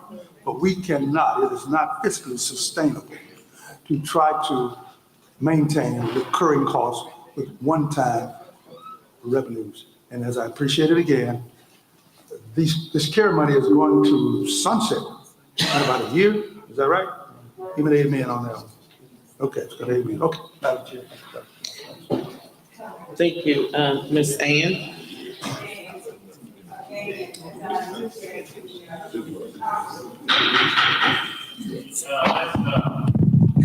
I got it. It's on now. As I look at the increase in more depth, and with the struggle that we're having now in trying to build the enrollment, question I'm asking, do you think that it would affect your future enrollment with all of the competition that you have that surrounds SUNY? I don't, because with these funds, we're going to be able to address some of the deferred maintenance, some of the damage that has been done to these units. I mean, this year, we're spending somewhere in the neighborhood of $1 million to repair smoke alarms that have been damaged and deactivated, dismantled. We want a fire watch. We had firemen here on the campus for several days, and we had to pay them, and it had to come out of the housing budget. And so now we're going to be able to do some of the much needed repairs and keep those units up. I mean, they're beautiful facilities, but there is a lot of deferred maintenance on those facilities. And we got another instance of shoddy workmanship. And it's just, it has gone on for years now, and we need to address it. And again, remember, we haven't increased fees for housing in 8 years. Okay, and I understand. As a matter of fact, I had a question in my mind as for the beautiful facilities that you have, and many of them are new. and you're still having problems with your air conditioning system right now. And I kind of noticed that on yesterday during the beautiful tour that you planned for us, and the facilities were clean, and still the air system, you're in trouble with some of the units in some of the buildings. However, my biggest concern is the enrollment here and with all of the competition that you have surrounding the campus. So I question again, and not you per se, but our system in other ways. Are there any other means that we could even cut this fee increase to half as much in order to give your enrollment the opportunity to grow? Where I noticed you said yesterday, you have a goal to reach, that you are aspiring to reach as far as the enrollment for SUNO, and I applaud you for it, and I support you with it. But with such a large fee increase for the students that you have, I still question as to if you would have problems with your enrollment increase. It's just a thought. Thank you. Ms. Maple?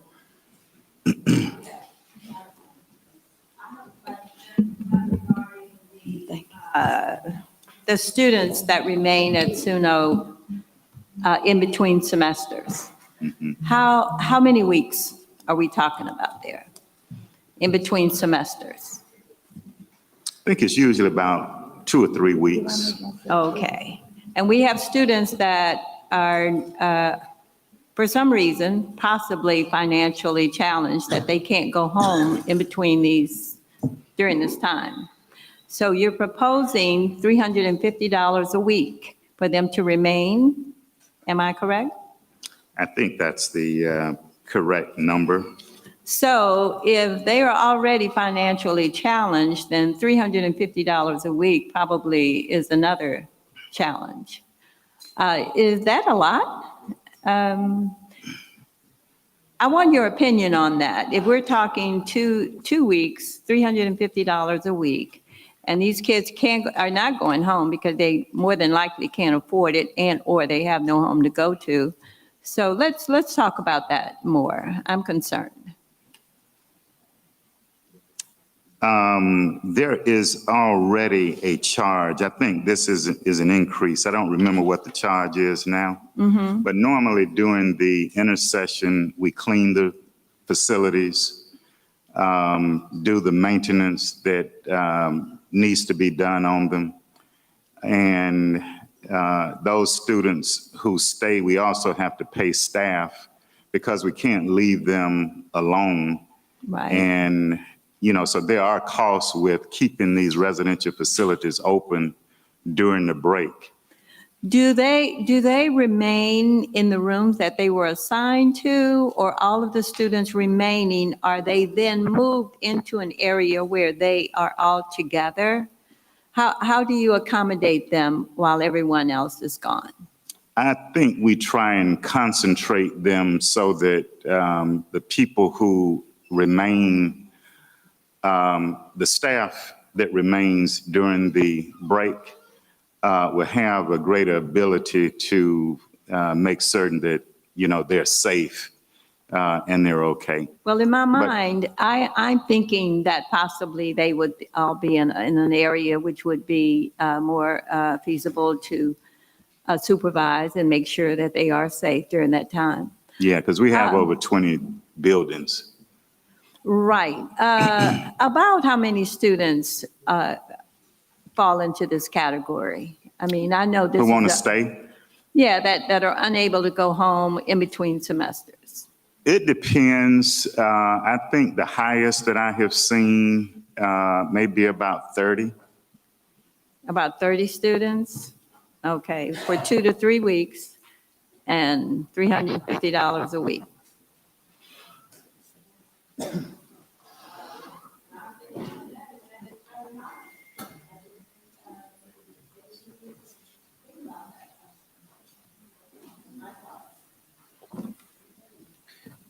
Thank you, Ms. Maple. Dr. Ammons, I have a question. I think to do a deeper dive. These are not all of your students. So what is the percentage of the students from Dillard and Xavier that will be running this, and compared to the percentage of students that are actually SUNO students? So currently we have about 175, 200 students from Dillard. But the Dillard rate is a part of a contract. We just inked a 2-year contract for them. We have this current term about 135 SUNO students. Was students that what? I'm sorry. In the residential facility. Okay, are we addressing now the students that remain? Or? No, so the question was, in the housing at SUNO, there's also a contract that allows Dillard, if they have an overflow, to place their students here. So the question I was driving to is, I know that you just said it's a part of a contract, that you have a 2-year contract. Did they see an increase in that 2-year contract, or will they see one in that next contract? I think the rate for Dillard remains the same.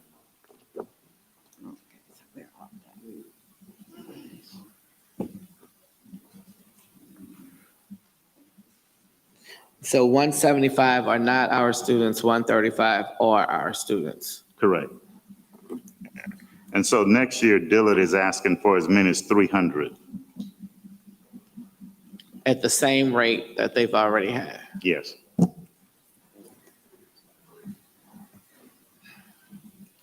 Are there any other questions on this item for Dr. Ammons? Dr. Tarver and then Paul. I'm trying to rationalize the differences between what's charged to the contract students versus your own students. There must be some way of reconciling those differences so they correspond. And that is, it almost seems unfair that your students would continue to pay a higher fee compared to the Dillard students over the same period of time. Perhaps you could break that out in a different way so that all students proportionately have the same rate. I mean, otherwise, I don't know how you justify that in light of the conditions of the students. Would not your students be worse off financially than the students at Dillard? Will our students be worse off? Yeah, financially. Well, the cost of attendance at SUNO, of course, is the total cost of attendance is less here than it is at Dillard. And any increase in costs, whether it's tuition or fees, will go into a student's eligibility for financial aid. All right, so as costs increase, the financial aid increases as well. Now, whether it increases at the same amount, I don't know all of the calculations, but as the costs go up, the eligibility for funds go up as well. Thank you. Dr. Williams, can I ask a question? On your chart here, I just want to make sure I know what I'm looking at here. So in the column that says Dillard and SUBR, is that what you're charging students to stay in your facilities, or is that what's being charged at those campuses for similar? I'm sorry. I'm looking at the chart in your letter. Yes. And so it says SUNO current, SUNO proposed, percent increase, and it says Dillard. What are those numbers representing there? What Dillard is charging on their campus, or what we're charging Dillard students? It's Dillard's charge. Okay, so what you're looking at here is not necessarily the difference in what we're charging people. This is Dillard, what Dillard's charging, then SUBR is what we're charging similar students on the SUBR campus. Correct. All right, so I think what was being articulated is that we were charging our students more than we were charging the Dillard students. That's not necessarily the case. That we're charging SUNO students more than we're charging the Dillard students. Am I right? No. Okay, Can I- because that's what that chart would lead you to believe, what you see here. You could interpret it that way. You wanna, I'm sorry. you wanna go May I to the, explain that? you wanna go to the podium?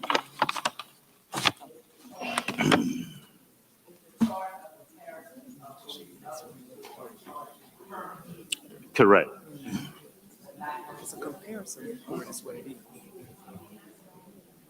Correct.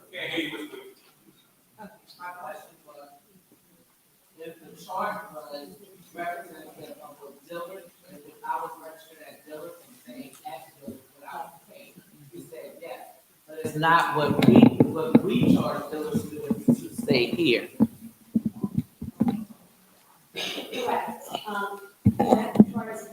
What they actually charge their students, even the students that come here, that's the rate they charge the students that are placed here.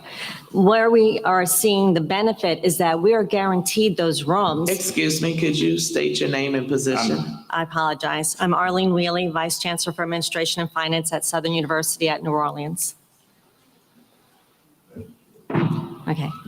So what we're seeing in the agreement is they pay us for that certain number of rooms in the contract, regardless of whether or not they actually have a student that they place in the room for us. I don't have any more analysis on that, but that's what that information is about. So we're not necessarily losing money or charging our students. Well, we are charging a little bit more than the agreement, but we come out basically the same because we don't always have to fill every room, if that makes sense. Dr. Tarver, are you finished, Mr. Matthews? I'm sorry, you didn't even get a chance to go. Dr. Tarver? Do I hear the difference of charges having to do with the intercession period as distinguished from the regular semester? For the intercession period, yes. Basically what that is a rate of $50 a day to help assist these students who don't have a place to stay. So that is pretty much even less than what you could get at a hotel room. To have all those amenities for $50 a day. So a lot of them just don't have a place to go. They do have some funds available to go, and they prefer to stay here.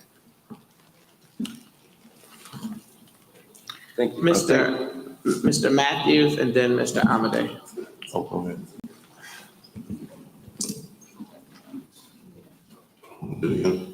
All right, so I see the percent increases are ranging from 9.7% to 14.20. And in the document, you stated, Chancellor, that we haven't raised rates for 8 years? Okay, so we know that in the last 2 years, the average rate of inflation is roughly 6.6%. And if we look at historic inflation rates since the 1950s, 1960s, an average is roughly an annual inflation rate of 3%. So if we took that average over the past 8 years, just simple multiplication, theoretically from 2015 to today, it's an inflation rate cumulatively of 24%. And yet your rate that you're increasing is significantly less than what the adjustment should be based on a long-term average of 3% over 8 years. Correct? Correct. Okay. All right. And the second question is, when does this agreement with Dillard expire? You just approved a 2-year contract. Right. And so we're guaranteed at least 200 spaces for Dillard over the next 2 years. And they have indicated that it could go to 300. Gotcha. Okay, thank you.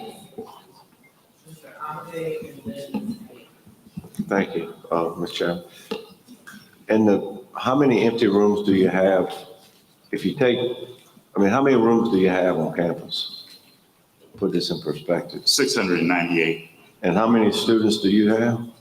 We have about 135 in Dillard, about 175, 200. So you got 533, over 500 rooms that are empty. And now Dillard comes in and they're gonna be buying 200, so you still gonna have 3. So if you didn't have Dillard, you would really be empty. So Yes. it's a positive, is what I'm saying. Correct. And I think I just think the numbers kind of got confusing because so at the intercession, you charging $50 a day for our students. What is Dillard paying? Or is that part of the contract, like you said? No, their students go home. Okay, they go home. Okay, so that was a misunderstanding. Okay, so we're not charging that. You're just charging $50 a day, which is cheaper than a hotel for sure. Okay. That makes, I think the question is, Mr. Amade, before I recognize Ms. Ann, we are charging $50 a day, but this goes towards that student's Pell eligibility, which would eventually and can eventually affect their ability to pay tuition and other things that they need. Ms. Ann? Okay. At this point, I'd like to, after looking at the entire chart, I'd like to move for approval of Suno's housing fee. Second. There's a second by Mr. Gilliam. All those in favor? Aye. Motion passes. Item B, request approval and increase admission fees at Suno. Dr. Anders. Yes, thank you. We are requesting an increase in the application fee for the university to assist with the cost of operating our Office of Student Affairs and specifically to offset some of the costs associated with recruitment, specifically the use of the Common App and Admissions Pros. You know, we have been encouraged to use the Common App, but the Common App is a subscription. And so we pay somewhere in the neighborhood of $64,000 a year between the Common App and Admission Pros. We previously funded these through HERF dollars, Mr. Gillum, but as you have said, those dollars are going away. But we still have to recruit students. You know, there are travel costs. This year, we incurred somewhere around $52,000 in travel costs for our staff, and that wasn't a lot of travel. And marketing, advertising, all of those costs to recruit students to the university are being borne by the institution. And so by increasing the application fee, this increase would be about $60,000 in that neighborhood for students who apply and give us some additional funds that we can carry out an effective recruitment program. It's a motion to approve by Mr. Gilliam. I motion that we approve the second by increased admission fee. And a second by Ms. Ann Smith. All those in favor? Motion passes. Item 6, informational items. Your interim financial reports are in your packet.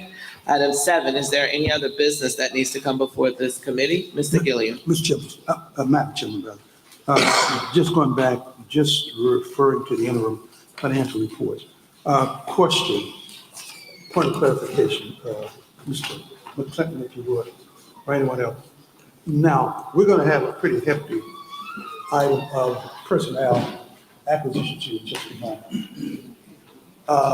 Give me a clarification. Wait, I'm so sorry. Yeah, Marcus told me I needed to get a little closer, Mr. Chair. Better? Okay. If someone, if you would, Mr. LaCrantz, or someone, give me a clarification on how we fared with HB2 Hospital 1, not facilities. HB1, because I think, as I appreciate it, that's where we get our appropriation. And as I said, we're going to have a pretty hefty listing of personnel acquisitions here in a moment. How do we stand? I know the last day, Nick, the last hour of the legislative session got a little bit hectic. How did we fare, university system?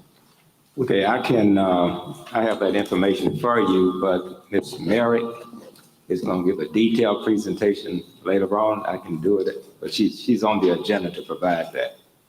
If you want me to, I can, but she's going to make the presentation on it. But we fared well doing our appropriations. We got money from in the regular appropriations. Excuse me 1 second.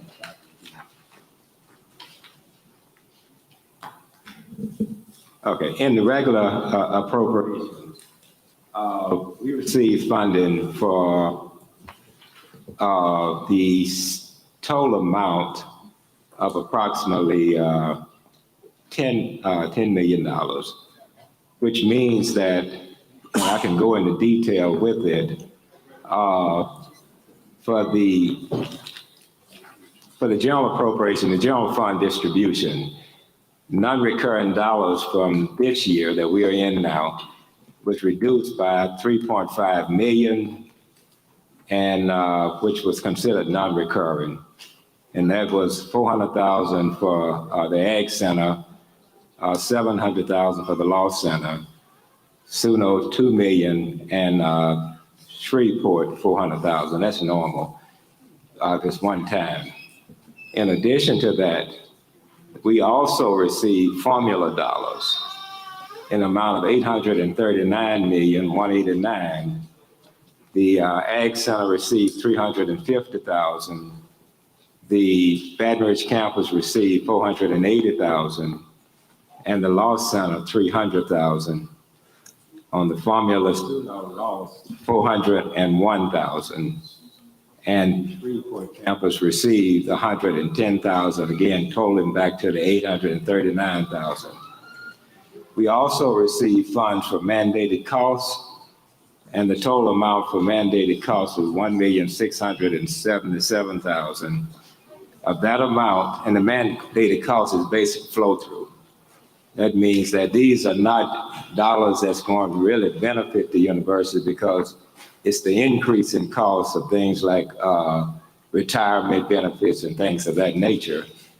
The distribution of that is 636,000 for the Ag Center, 1,150,000 for the Baton Rouge campus, a negative 23,000 for the Law Center, for the New Orleans campus, 849,000. And for the boarding system, 70,000. They're negative, but it just flow through. It's not going to, if the campus have a negative number, it just means they don't have to pay that cost out because the cost went down, or the things that we have to pay. The line item appropriation as a part of the general fund distribution, the Ag Center received $2,800,000. The Baton Rouge campus received, this is line item, 100,000. The Law Center received 1,275,000, and the New Orleans campus received 3 million. And the boarding system received 1.9 million. For faculty pay, we have it's 2,233,000. And this is distributed among the campuses. And that amount for faculty pay. Did you say Shreveport? No, I said for faculty pay, it's distributed among the campus. The total amount for faculty pay is 2.3 million. And I can provide this information. This Mary will also provide a copy to you all. She has it in print. In addition to that, the faculty pay distribution is calculated based on 4%. And the distribution is for the Ag Center, 49,000. Baton Rouge is 1,082,000. Law Center, 245,000. New Orleans, 399,000. Shreveport, 211,000, and boarding system is 245,000. And that's strictly based on the House Bill 1. On House Bill 2, we received additional funding in the amount of 9.2 million. You don't need all the detail.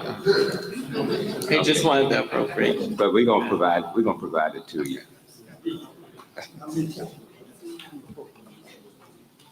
Are you done, Mr. Gilliam?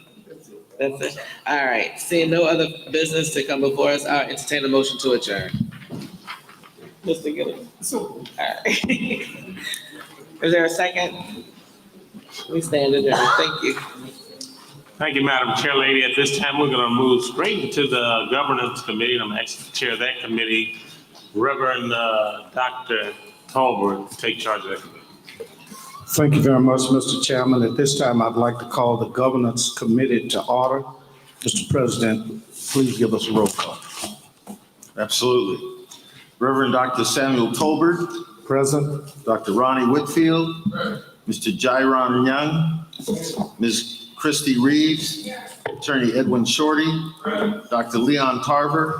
Mr. Myron K. Lawson.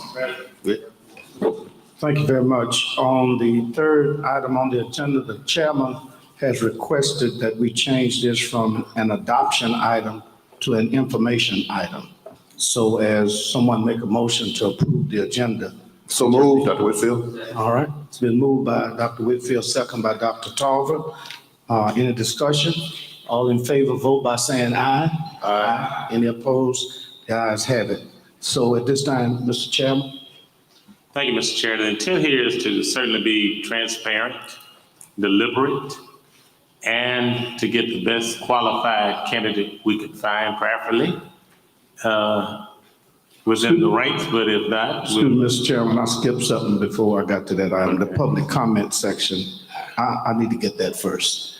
Are there any comments from the public at this time? Well, I know we didn't have any cards, but okay. Mr. Chairman.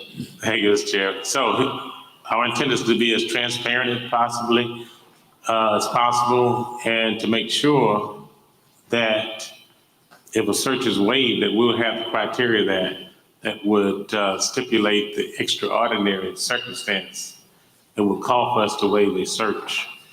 We're going to come back with something to approve at maybe next meeting that will be a little bit more accurate when it comes to our intent, because I've heard input, and this is just an open up discussion to say that if there's going to be a search waive, it's going to have to be a great reason that we're waiving. There are times we have to waive a search, but the intent is to make sure that we're doing an open, transparent search. Many opens in the university. In athletics, is different in many cases, and certain other positions may be different. But we will clearly articulate the board's position, and I'll get the input from you all as you would deem to give it, whether it's phone call, text message, or whatever, not collectively. But that's the intent, Mr. Chair. Thank you very much. Ms. Smith?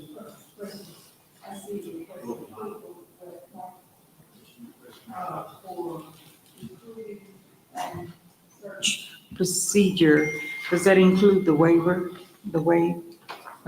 Well, when we adopted the agenda, that was the change. That is not an action item, it's just an information item now. And that's what Mr. Myers. Absolutely, I understand that. I'm still asking, is that including the waiver part? All this is delayed and it's only for discussion right now. Include waiver, that's correct. Okay, thank you. All right, any other business? Dr. Tarver wants to say something? All right. I'm sorry.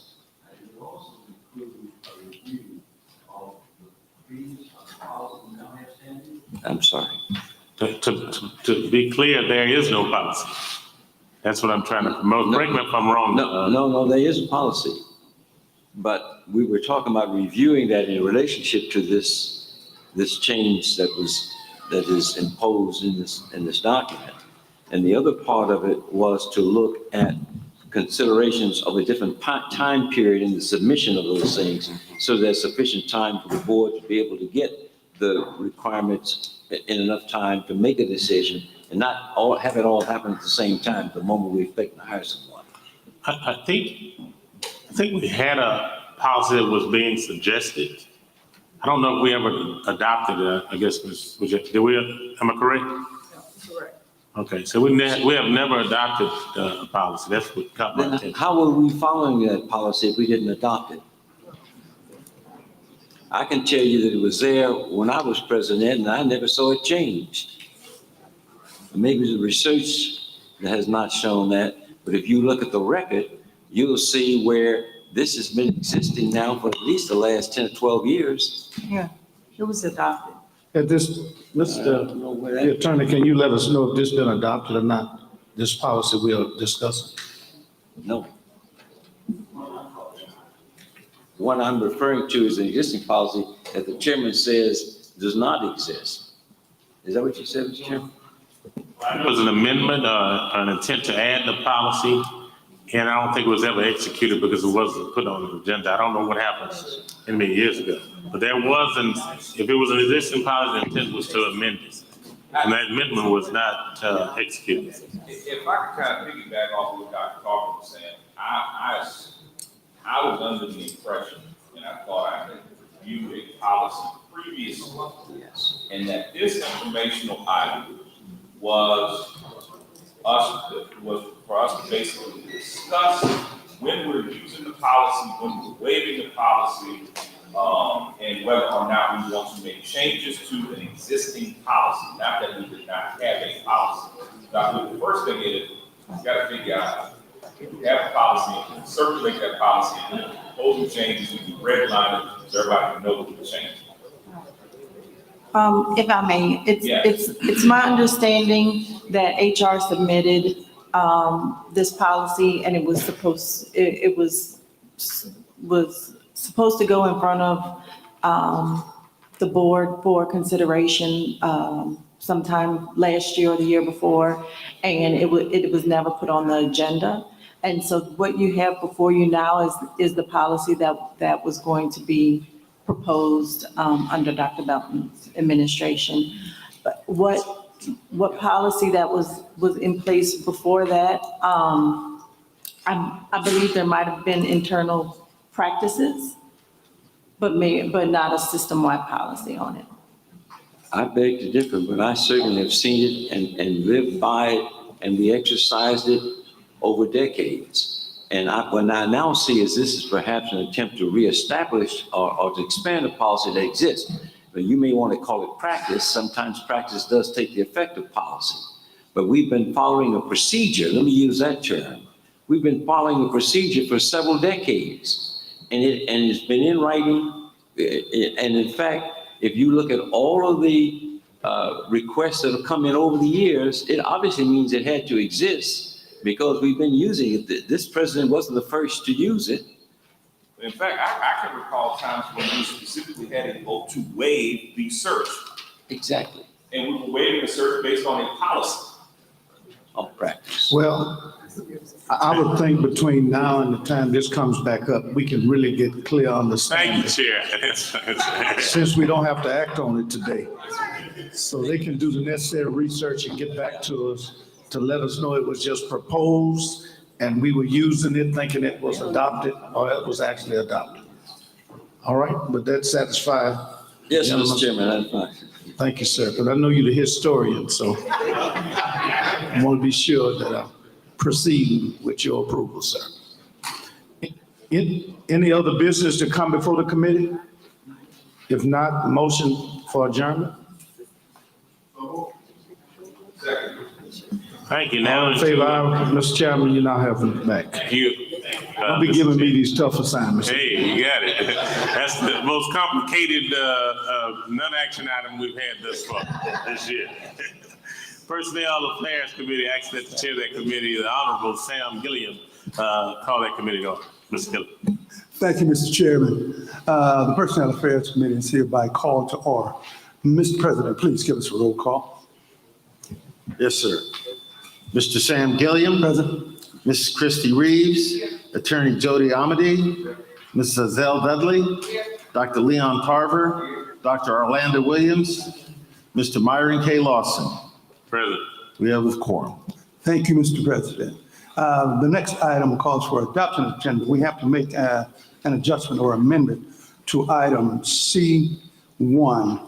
The salary in that category should read $65,000 as opposed to what may have previously been sent to you.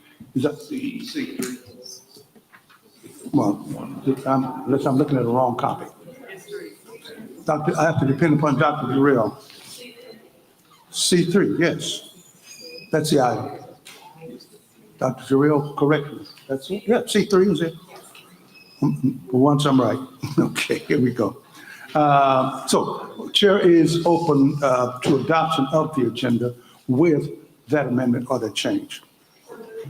It's been moved by Ms. Christy Reeves and seconded by Dr. Williams. The agenda will be adopted as amended. Those in favor, please let it be known by saying aye. Opposes nay. Hearing none. Chairman Gilliam, with the amendment of the agenda, we'll need a roll call vote to approve it unanimous. Okay. Mr. President, will you give us a roll call vote on the adoption of the amended agenda? Yes, sir. Mr. Sam Gilliam? Yes. Mrs. Christy Reeves? Attorney Jody Amity? Mrs. Azelle Dudley? Yes. Dr. Leon Tarver? Dr. Orlando Williams? Mr. Myron K. Lawson? Yes. Thank you, Mr. President. It appears as though the adoption of the amended agenda is unanimously approved. Well, we all approve. There we go. It has been adopted. We move to item number 4, which calls for public comments. We have 2 cards, and we're going to recognize these, if you will, in alphabetical order. Very diligently and respectfully, we will say to the individuals coming forth, remind you, these are comments. This will not be a dialogue with the board. We will recognize initially Dr. Anthony, I'm going to, give me the last name, sir. Agidi? Agidi, I got it, okay. Dr. Agidi, please, the mic is yours, sir. Right. Good morning, Chairman Lawson. Morning, sir. President Sheard, and our beloved board members. We really appreciate you for, trying to resolve some of our frustration. I am the Faculty Senate Vice President, SUBR, so I'm here on behalf of my colleagues. One may ask, why are we opposed to item A1? Because we saw it the first time yesterday through the board agenda.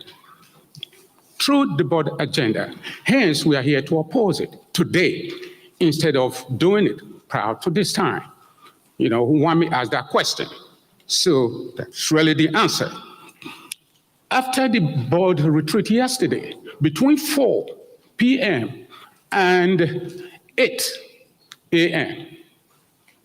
today, I received several text messages from my colleagues regarding this appointment. I decided to really summarize some of them because of the time allowed. For the following reasons, the appointment does not appeal to the faculty at the Baton Rouge campus. First, because we didn't have proper vetting of him, he won't add value to our campus. Our committee would not recommend him on the grounds of his academic backgrounds had he been properly screened. 2, he won't be making his decision as hand-picked candidate. He won't be making prudent decisions.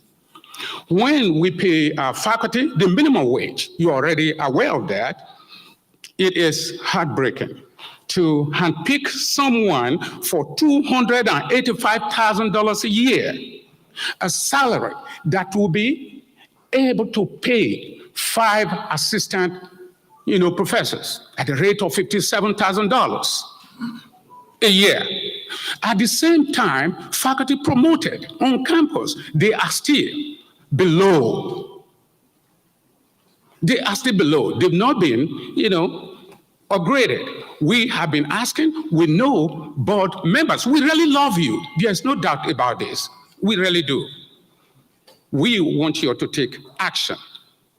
And let me tell you, I just want to appeal to our board members. Both the faculty, students, and the administration, they are interdependent units that are functionally related. If they don't work together, there'll be no peace, there'll be no order, there'll be no stability.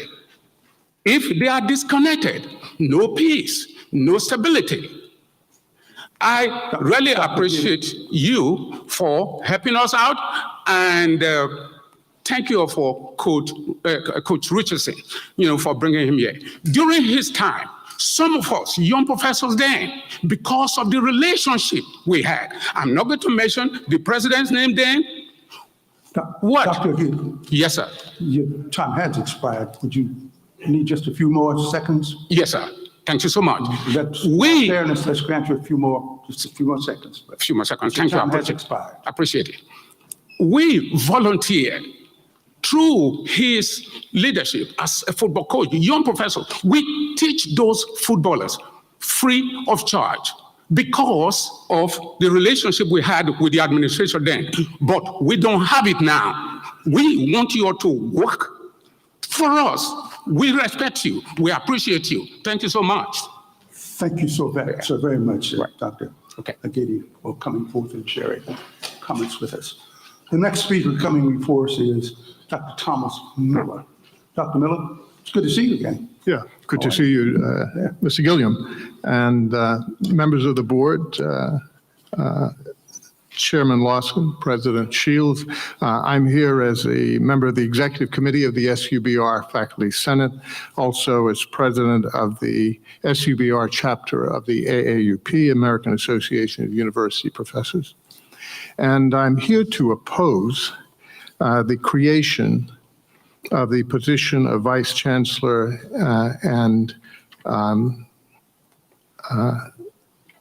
Vice Chancellor and Chief Operating Officer, even though I know very little about what the responsibilities would be and even less about the person who's being recommended for appointment, because as expressed by Dr. Ajiti, I don't think there's anyone, any faculty in any of our campuses that knew anything about this appointment until the publication of the agenda yesterday morning. And that comes as a great surprise to me because it has been my appreciation that this particular board had a strong commitment to transparency.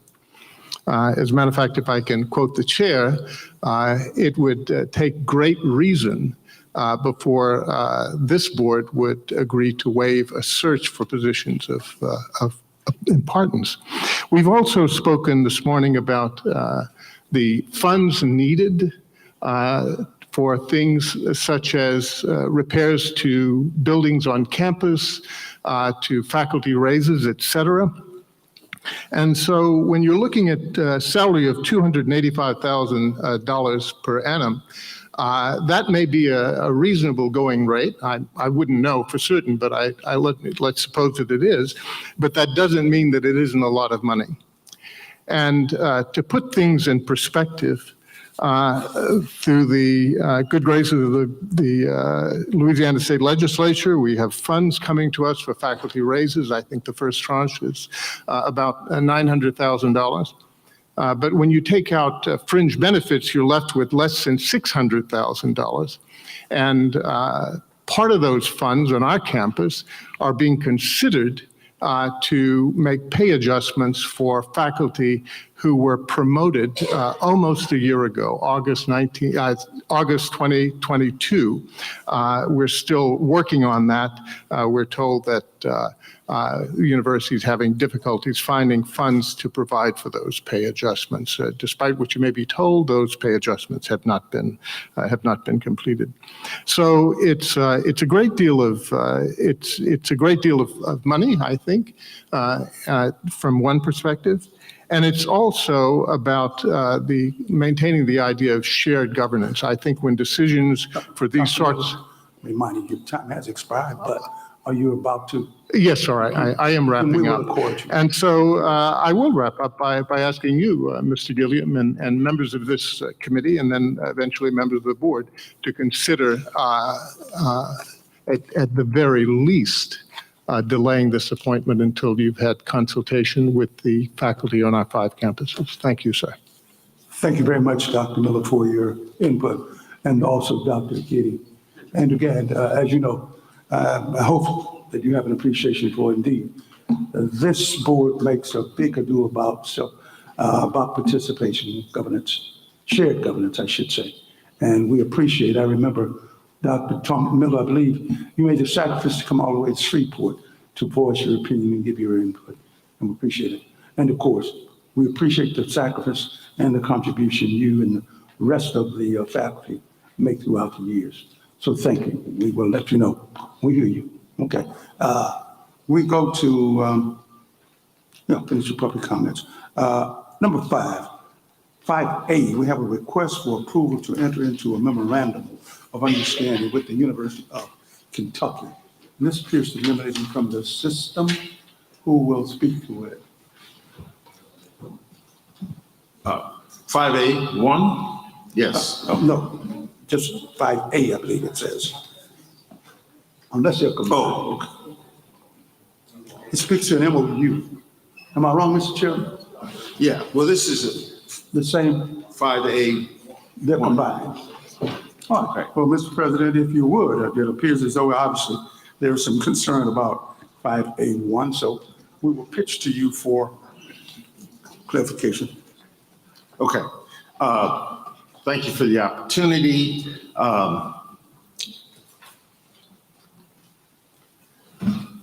I arrived here a year ago and didn't discover until about 6 months in that the actual number 2 position in the system, excuse me. But one of our board members is requesting clarification, Doctor. Okay. So if you would, please. That's an action item 5A.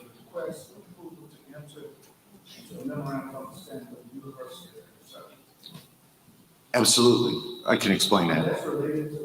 The appointment. Okay. Let me explain. Okay. So this is an acting appointment for up to 2 years. He currently holds a tenured position at the University of Kentucky. He has asked us for his convenience to still receive his pay through the University of Kentucky so that it doesn't interrupt his health insurance and his tenure there. He has this arrangement currently because he's been a visiting faculty member at the University of Florida. He's asked us to figure out if we can do the same here, continue that arrangement. And we're in conversations with the University of Kentucky now to see if we can arrive at an agreement to continue that method of payment. So this would mean that Southern would pay the university. Would pay Kentucky and Kentucky would pay the, okay, Yeah. That's why I was. Yeah. I think that's the point. arrangement. That's the reason for the MOU. It's very unusual. I've never seen. I know. It's not something, Southern has done that frequently, although the law school, I understand, has done. Is that right, John Pierre, with visiting faculty? Yes, sir. So it's not the norm, okay? And it's the University of Kentucky at Lexington. No, David Brennan was a distinguished tenured dean at the University of Kentucky Law School. Very successful dean there. And since that point, he's been a faculty member at the University of Kentucky and has had several visiting appointments at several other law schools in the interim, never giving up his tenured position at Kentucky. Okay? All right, Mr. President. Mr. President, Mr. Chair, if I would direct, it appears as though there is indeed a degree of vagueness in terms of what we are actually doing. And of course, the point that is brought by my venerable chairmate here, Reverend Tolbert, is of course quite in order. I have never encountered one like this. May I, is it the board's, the committee, I'm sorry, is it the committee's pleasure then that we would take a deeper look at this, especially considering the input that we've gotten from our faculty? Board members, would that be your pleasure? Yeah. May I have, do I need? Let's get clarity not only from the I'm sorry, faculty, we'll get it also from legal counsel. I've not heard anything about the particulars of the MOU. So are you telling me we're doing this contingent on approval? I'd like to have an understanding that they're willing first, but I don't see how we're gonna figure this out right now. Yeah, Okay. not in this context, I do not believe. So that's a separate, if I may. Well, it appears as though from the articulation that you just made, they're intricately tied to each other.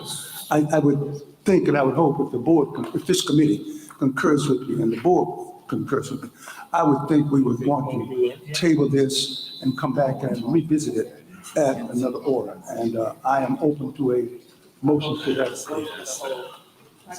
Okay, it has been moved by Dr. Williams and second by Mr. Dale that we would table this, revisit it, do a deeper dive on it, and come back to it.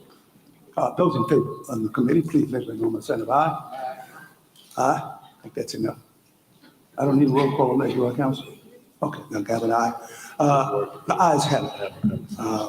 This will be tabled for later, a little deeper dive and a little more input.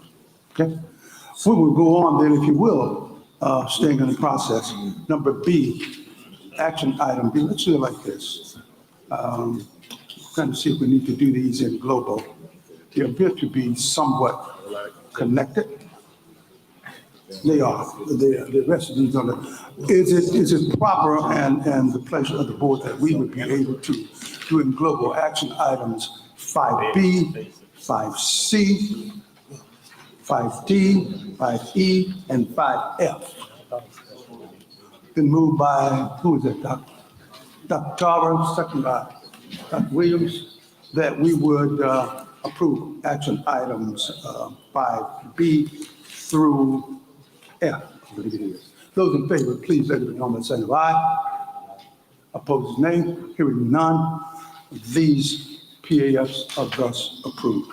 Thank you, ladies and gentlemen. We move to item number G. Request approval of contract extension and salary adjustment for the head women's basketball coach. And this comes from SUBR. Okay, it has been moved and second that this item would be approved. Those in favor, please let me know by sign of aye. Ayes have it. Those opposed, nay. The ayes have it. This motion is thus approved.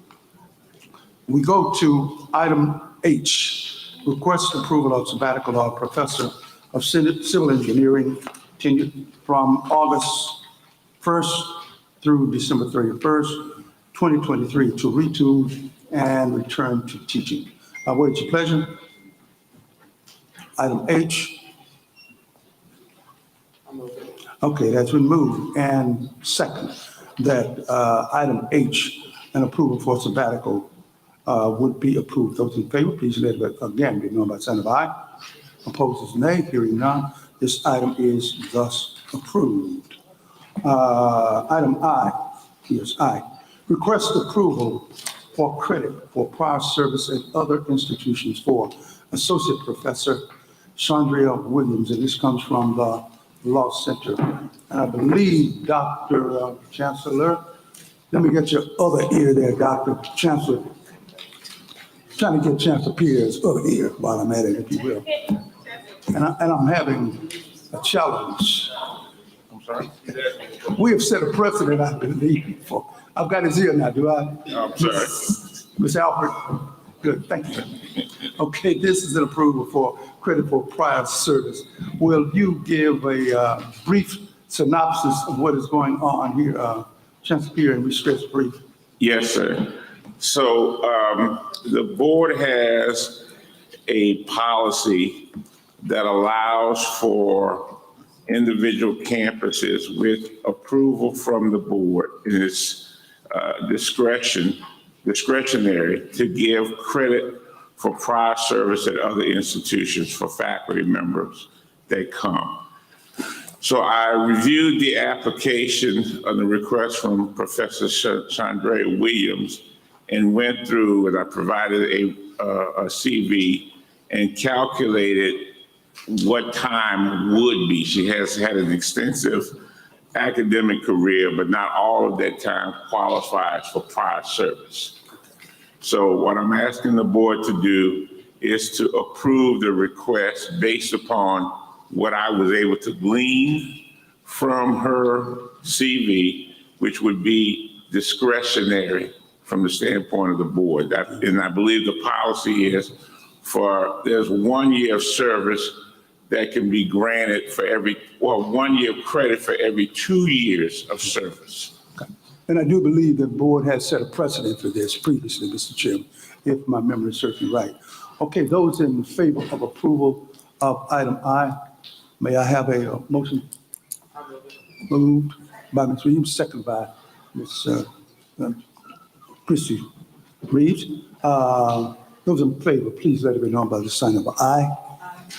The ayes, opposed have the same, nays, none.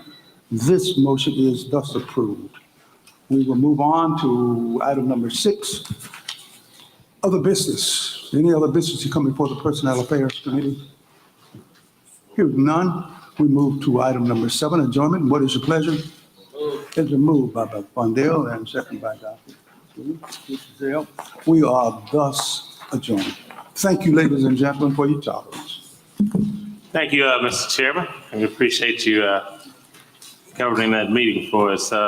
It's now time to call to order the Southern University Board of Supervisors board meeting. At this time, I ask the Secretary of the Board, Mr. President, call the roll. Yes, sir.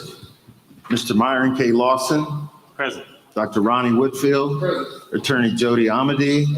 Mrs. Azelle Dudley. Mr. Raymond Fondale Jr. Mrs. Maple Gaines. Mr. Sam Gilliam. Mr. Paul Matthews. Mrs. Christie Reeves. Attorney Des Moines Rutledge. Attorney Edwin Shorty. Mrs. Ann A. Smith. Present. Dr. Leon R. Tarver II. Reverend Dr. Samuel Colbert. Present. Dr. Orlando Williams. Mr. Jiron Young. We have a quorum. Thank you. Item number 4 is adoption of the agenda. Are there any modifications to the agenda as printed? I see Board Member Reverend Dr. Tolbert. I move for adoption. We have a motion to adopt the agenda as printed. That's properly seconded by Dr. Williams. Discussion? Hearing none, all in favor, aye? Aye. Opposed, that motion carries. Item number 4 is public comments. Are there any public comments pertinent to the agenda as printed? Can anyone approach the agenda podium? Item number 5, action items. Mr. Chairman, I'd like to move for the adoption of action items 5A through G and global. You've heard the motion, properly second. Discussion on that motion. Hearing none? All in favor, aye? Aye. Opposed, the motion carries. Item number 8, informational items. We'll go with, we have A, B, C. We'll go to resolution. That's right, it's scratched off on my paper. Resolutions, Mr. Secretary. Dr. Vital. Thank you, sir. Resolutions for today. Richard Orbra Early dedicated himself to profession at Southern University and A&M College for over 40 years, where he worked as a mechanic and supervisor. Mr. Early was loved by all and was known for his integrity, reliability, and willingness to go above and beyond to help anyone who needed it. His commitment and unwavering dedication earned him the respect and admiration of his colleagues and peers. He passed away on June 1st, 2023. Milford Jones attended the LeCompte Rosenwald High School, where he graduated in 1956. He attended Southern University in Baton Rouge and received the Bachelor of Science and Bachelor of Arts degree in June 1960. Mr. Milford went on to further his education, obtaining a Master's of Science degree plus 60 hours at Louisiana State University in Alexandria and Baton Rouge, Louisiana. He also attended Virginia University and Northwestern State University and the U.S. Army Military Leadership School. He was a life member of the Southern University Alumni Federation and Phi Beta Sigma Fraternity Incorporated. He passed away on May 31st, 2023. Martha Ann Seymour Arsenard was a first-generation college graduate. She pursued a career in education and received her bachelor's degree from Southern University in Baton Rouge, Louisiana. She received a master's in education at McNeese State University in Lake Charles, Louisiana. She was an educator and taught science, biology, and physics in the Calcasieu Parish school system for over 42 years. She passed away on June 2nd, 2023. Carl Edgar Sainer Sr. attended W.O. Boston High School in Lake Charles, Louisiana, where he joined the band and graduated in 1979. He then went on to attend Southern University in Baton Rouge. While attending Southern University, he was a part of the Human Jukebox, where he played the snare drums and became a member of the band fraternity known as Kappa Kappa Psi. He received his wings on June 5th, 2023. DeMario May Jr. was an Illinois native and grew up in East St. Louis. He was an educator focused on creating leaders for tomorrow's world. He obtained his bachelor's degree from Lincoln University of Missouri in 2020, where he received cum laude honors in criminal justice. He completed his master's degree in elementary education. He was accepted for admissions into the fall 2023 law school class at Southern University Law Center. He was awarded a scholarship before his tragic accidental death. He passed away on May 30th, 2023.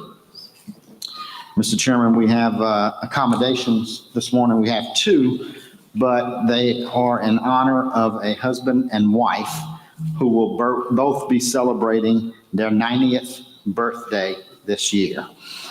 We have Lena Mae Newton Spears, born in Tunica, Louisiana on October 19th, 1933. Ms. Spears retired from Southern University with 34 years of service in the housing department and working the games and A.W. Mumford Stadium. Her husband, Mr. Andrew Scott Spears Jr., was born in Simmsport, Louisiana on July 4th, 1933. Mr. Spears retired from Southern University with 30 years of service, controlling the gate at A.W. Mumford Stadium for the entrance and exit for the SU football team. Additionally, he's a retired veteran that proudly served our country. The Spears will be celebrating a joint 90th birthday event next month. And so these are our resolutions and accommodations for today. Thank you, Dr. Vital.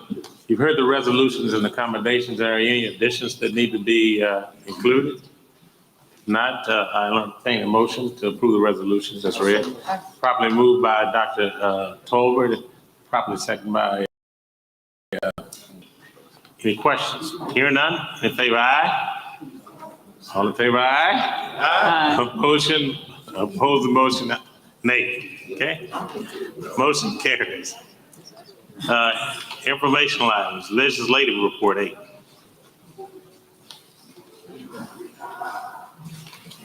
Good morning, Mr. Chairman, Mr. Vice Chair, Mr. President, and members of the board. You have before you a packet of information that looks a little bit like this, that gives you a full picture of what transpired over this last legislative session.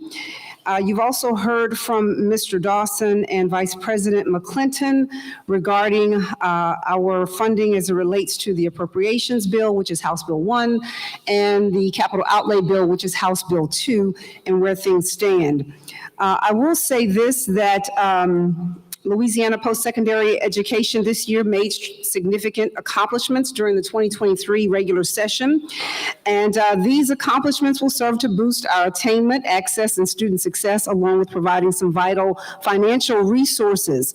So for the 5th consecutive year, the Southern University system has benefited from increased general fund appropriations, and we're very delighted about that. But through the collective efforts of our legislative team, led by President Shields and consisting of system and campus leaders, our legal counsel, our alumni, and the SU System Foundation, through our legislative consultants, Southern Strategy, we were able to strengthen our relations with our respective legislative delegations. You saw earlier, and I think he's still in the room, Representative Jason Hughes, who is here in New Orleans, a son of Southern University. So thank you again, Representative Hughes, for your support. You are still here, yes. And Representative Hughes, of course, is a member of the Louisiana Legislative Black Caucus, and we owe them a great debt of gratitude for their support. Each of our respective delegations in Baton Rouge, New Orleans, and Shreveport worked very diligently for the funding that we were able to receive, both in House Bill 1 and House Bill 2. It is important to note that we do have additional dollars coming to the university for this current fiscal year. Mr. McClinton outlined some of that in his report earlier, but if you'll notice on pages 2 and 3 of the packet that you have, it sort of explains all of that, to include the faculty salary increases that also include some funding for public safety, and that is our campus police officers. They were able to address that to a small degree this year as well, in addition to our deferred maintenance and our unfunded mandates.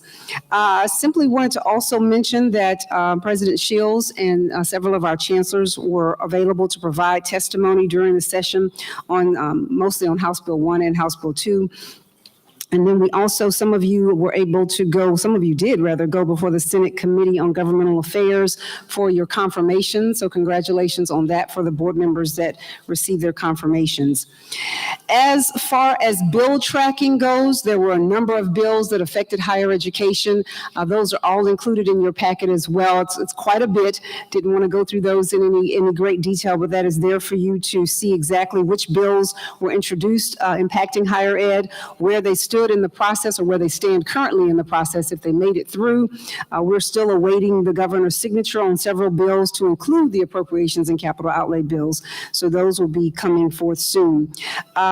Wanted to point out, and we can certainly thank Representative Jason Hughes for this as well, that is the legislation that went forth that now allows us to have our January Board of Supervisors meeting at any point in the month of January, as opposed to those first several days of January. So from a staff perspective, I'm very grateful for that. And so for board members, we do have a little bit more time in the month of January to have that meeting, and we're not required to do it in the first part of January. Also, we're going to be working with our facilities staff to have signage in all of our campus classrooms and buildings, signage that needs to say, "In God We Trust." That is a piece of legislation that went forth. We're working to just sort of flesh that out, but that goes into effect on August 1st. So we'll be looking to do that. And then President Shields can share more. He's been working very closely with Senator Cleo Fields as it relates to our economic development district that will now include Southern and LSU opportunities for additional funding for the universities. So we are working on letters to our legislators to thank them for their support this session, and for those members who are term limited, they will hear from us as well.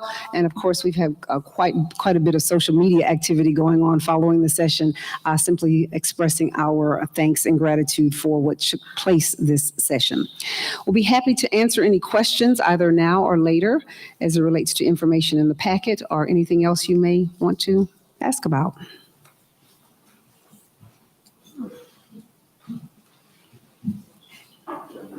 Yes, certainly. I'm going to ask about House Bill 560. House Bill. I hear you. House Bill 560, that is a supplemental bill. That is a supplemental funding bill that went forth that speaks to one-time funding for the university. And it is listed, Mr. Fondell, on page, it is right here on page 3 of your packet. Okay. The bottom chart outlines the funding in that bill. The reason I brought it up, it says, I'm reading an article that says, Southern University Band gets new uniforms after 6 years. And this was included in House Bill 560, part of the fiscal package that was signed by the governor. That's what I was asking about. Can you elaborate on that a little bit more? Yes, sir. Actually, in that bill, the band is awarded a total of $500,000. A portion of that, I understand, $250,000 was to go to uniforms for the band, and the other $250,000, I believe, is for operations. Okay. Any other questions? Just on those numbers, it says 250 and then 500. It should just be 500. We forgot to delete that. We merged the two together, so my apologies. But that would be great if it were 750.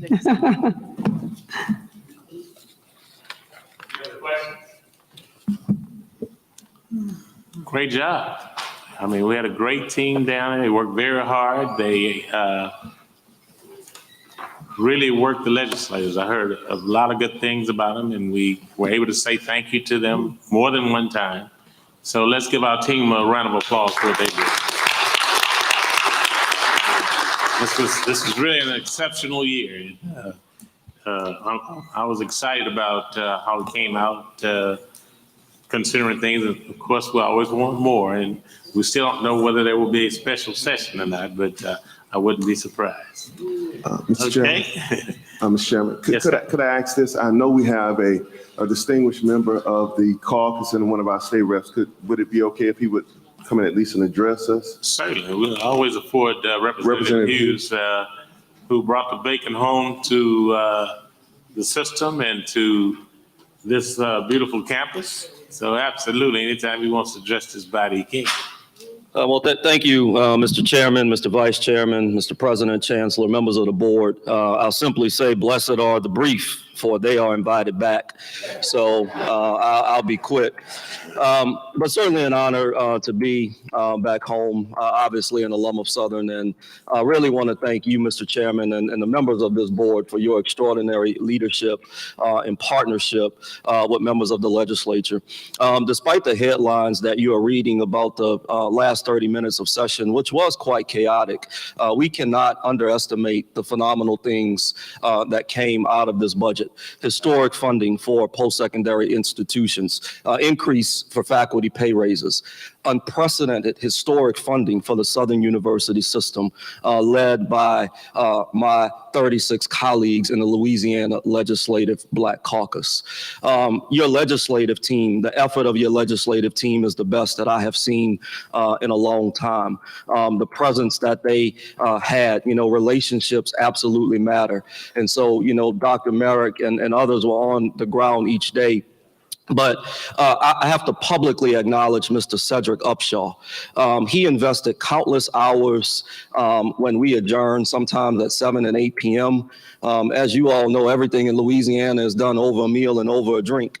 And there were probably times where he wanted to go home, but he spent countless hours spending time with us. The reason that's important is because you can really, in a more relaxed environment, really hear the pressing concerns, the pressing needs, and things that we needed to insert into HB1, HB2, and the supplemental funding bill. So really want to publicly commend him. But on behalf of Chairman Vincent Pierre, the members of the Legislative Black Caucus, Speaker Sheck Snyder, all of your chancellors, and the chancellor of the Ag Center has just become a superstar down at the Capitol. The way you bridge and really get into rural Louisiana legislators is to talk their language, which is really agriculture. And he has done a yeoman's job on doing that. and all of these chancellors. So, Mr. Chairman, thank you. Thank you, members. Thank you, Southern University. Thank you, Representative.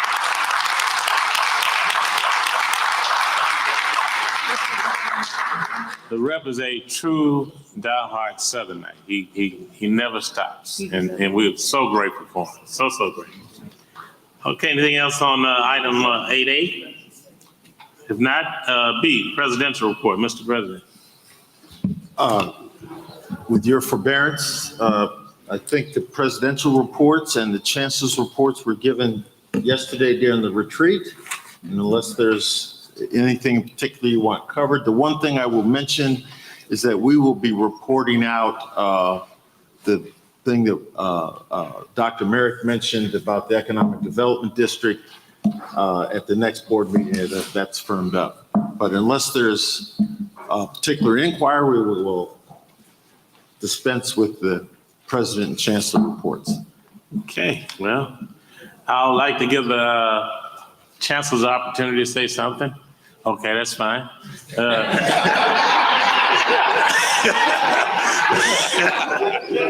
Okay.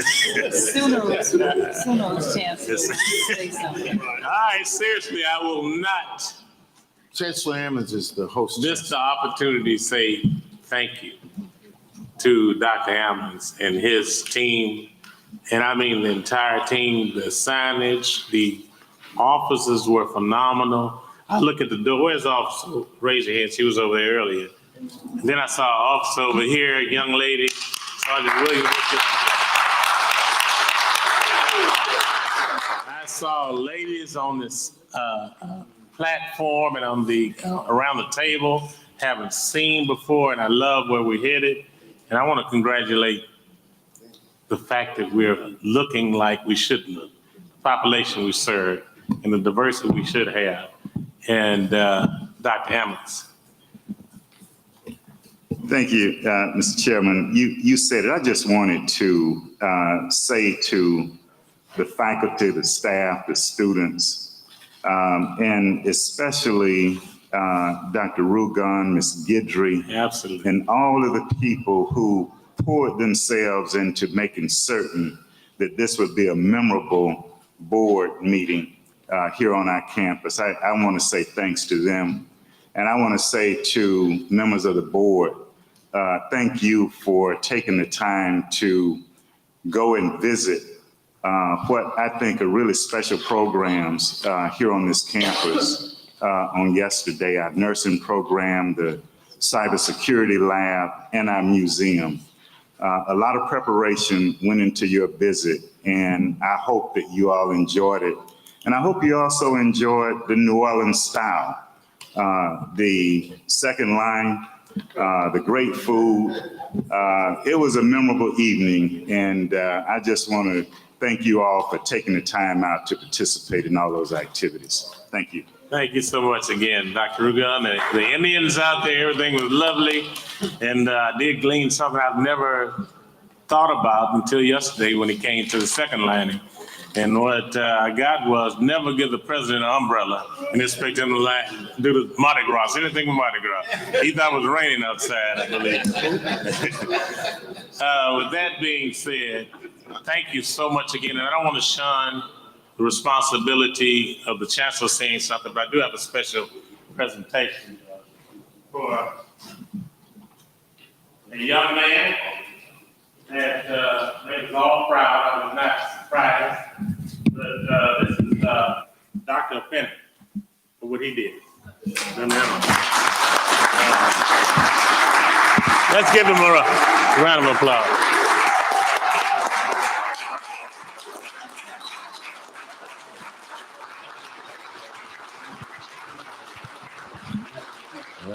Let's get, thank you. So come up, Dr. Finney. Come around.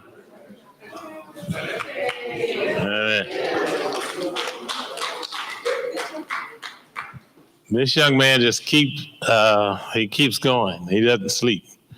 And we're grateful for him.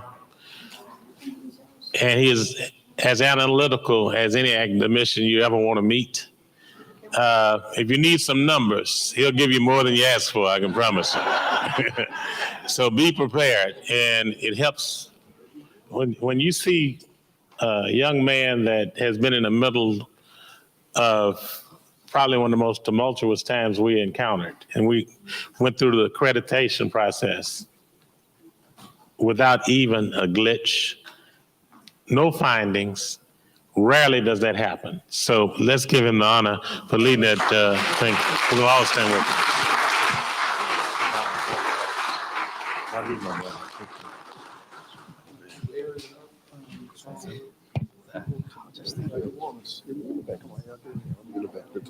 I don't know whether they love you this much, Dr. Penny, and they're ready to go to the cafeteria. They move kind of swift towards the cafeteria.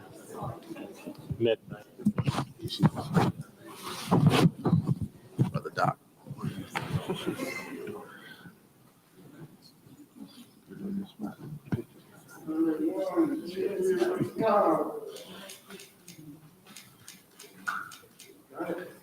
Thank you. Dr. Penny. I want to recognize the chancellor. We having our first meeting. Yeah. So we're gonna go back to our seats. We're gonna close and we'll exchange some pleasant. Hey, yeah, that's your husband. Yes, sir. Yeah.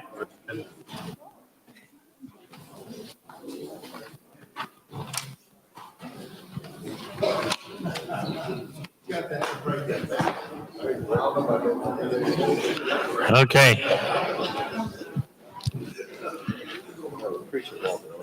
That's right. Okay, I also want to, as we move around the table, there's something else that's historic. We have our first female chancellor for Southern University of Shreveport, Dr. Aubrey Gant. Give some love. That's right.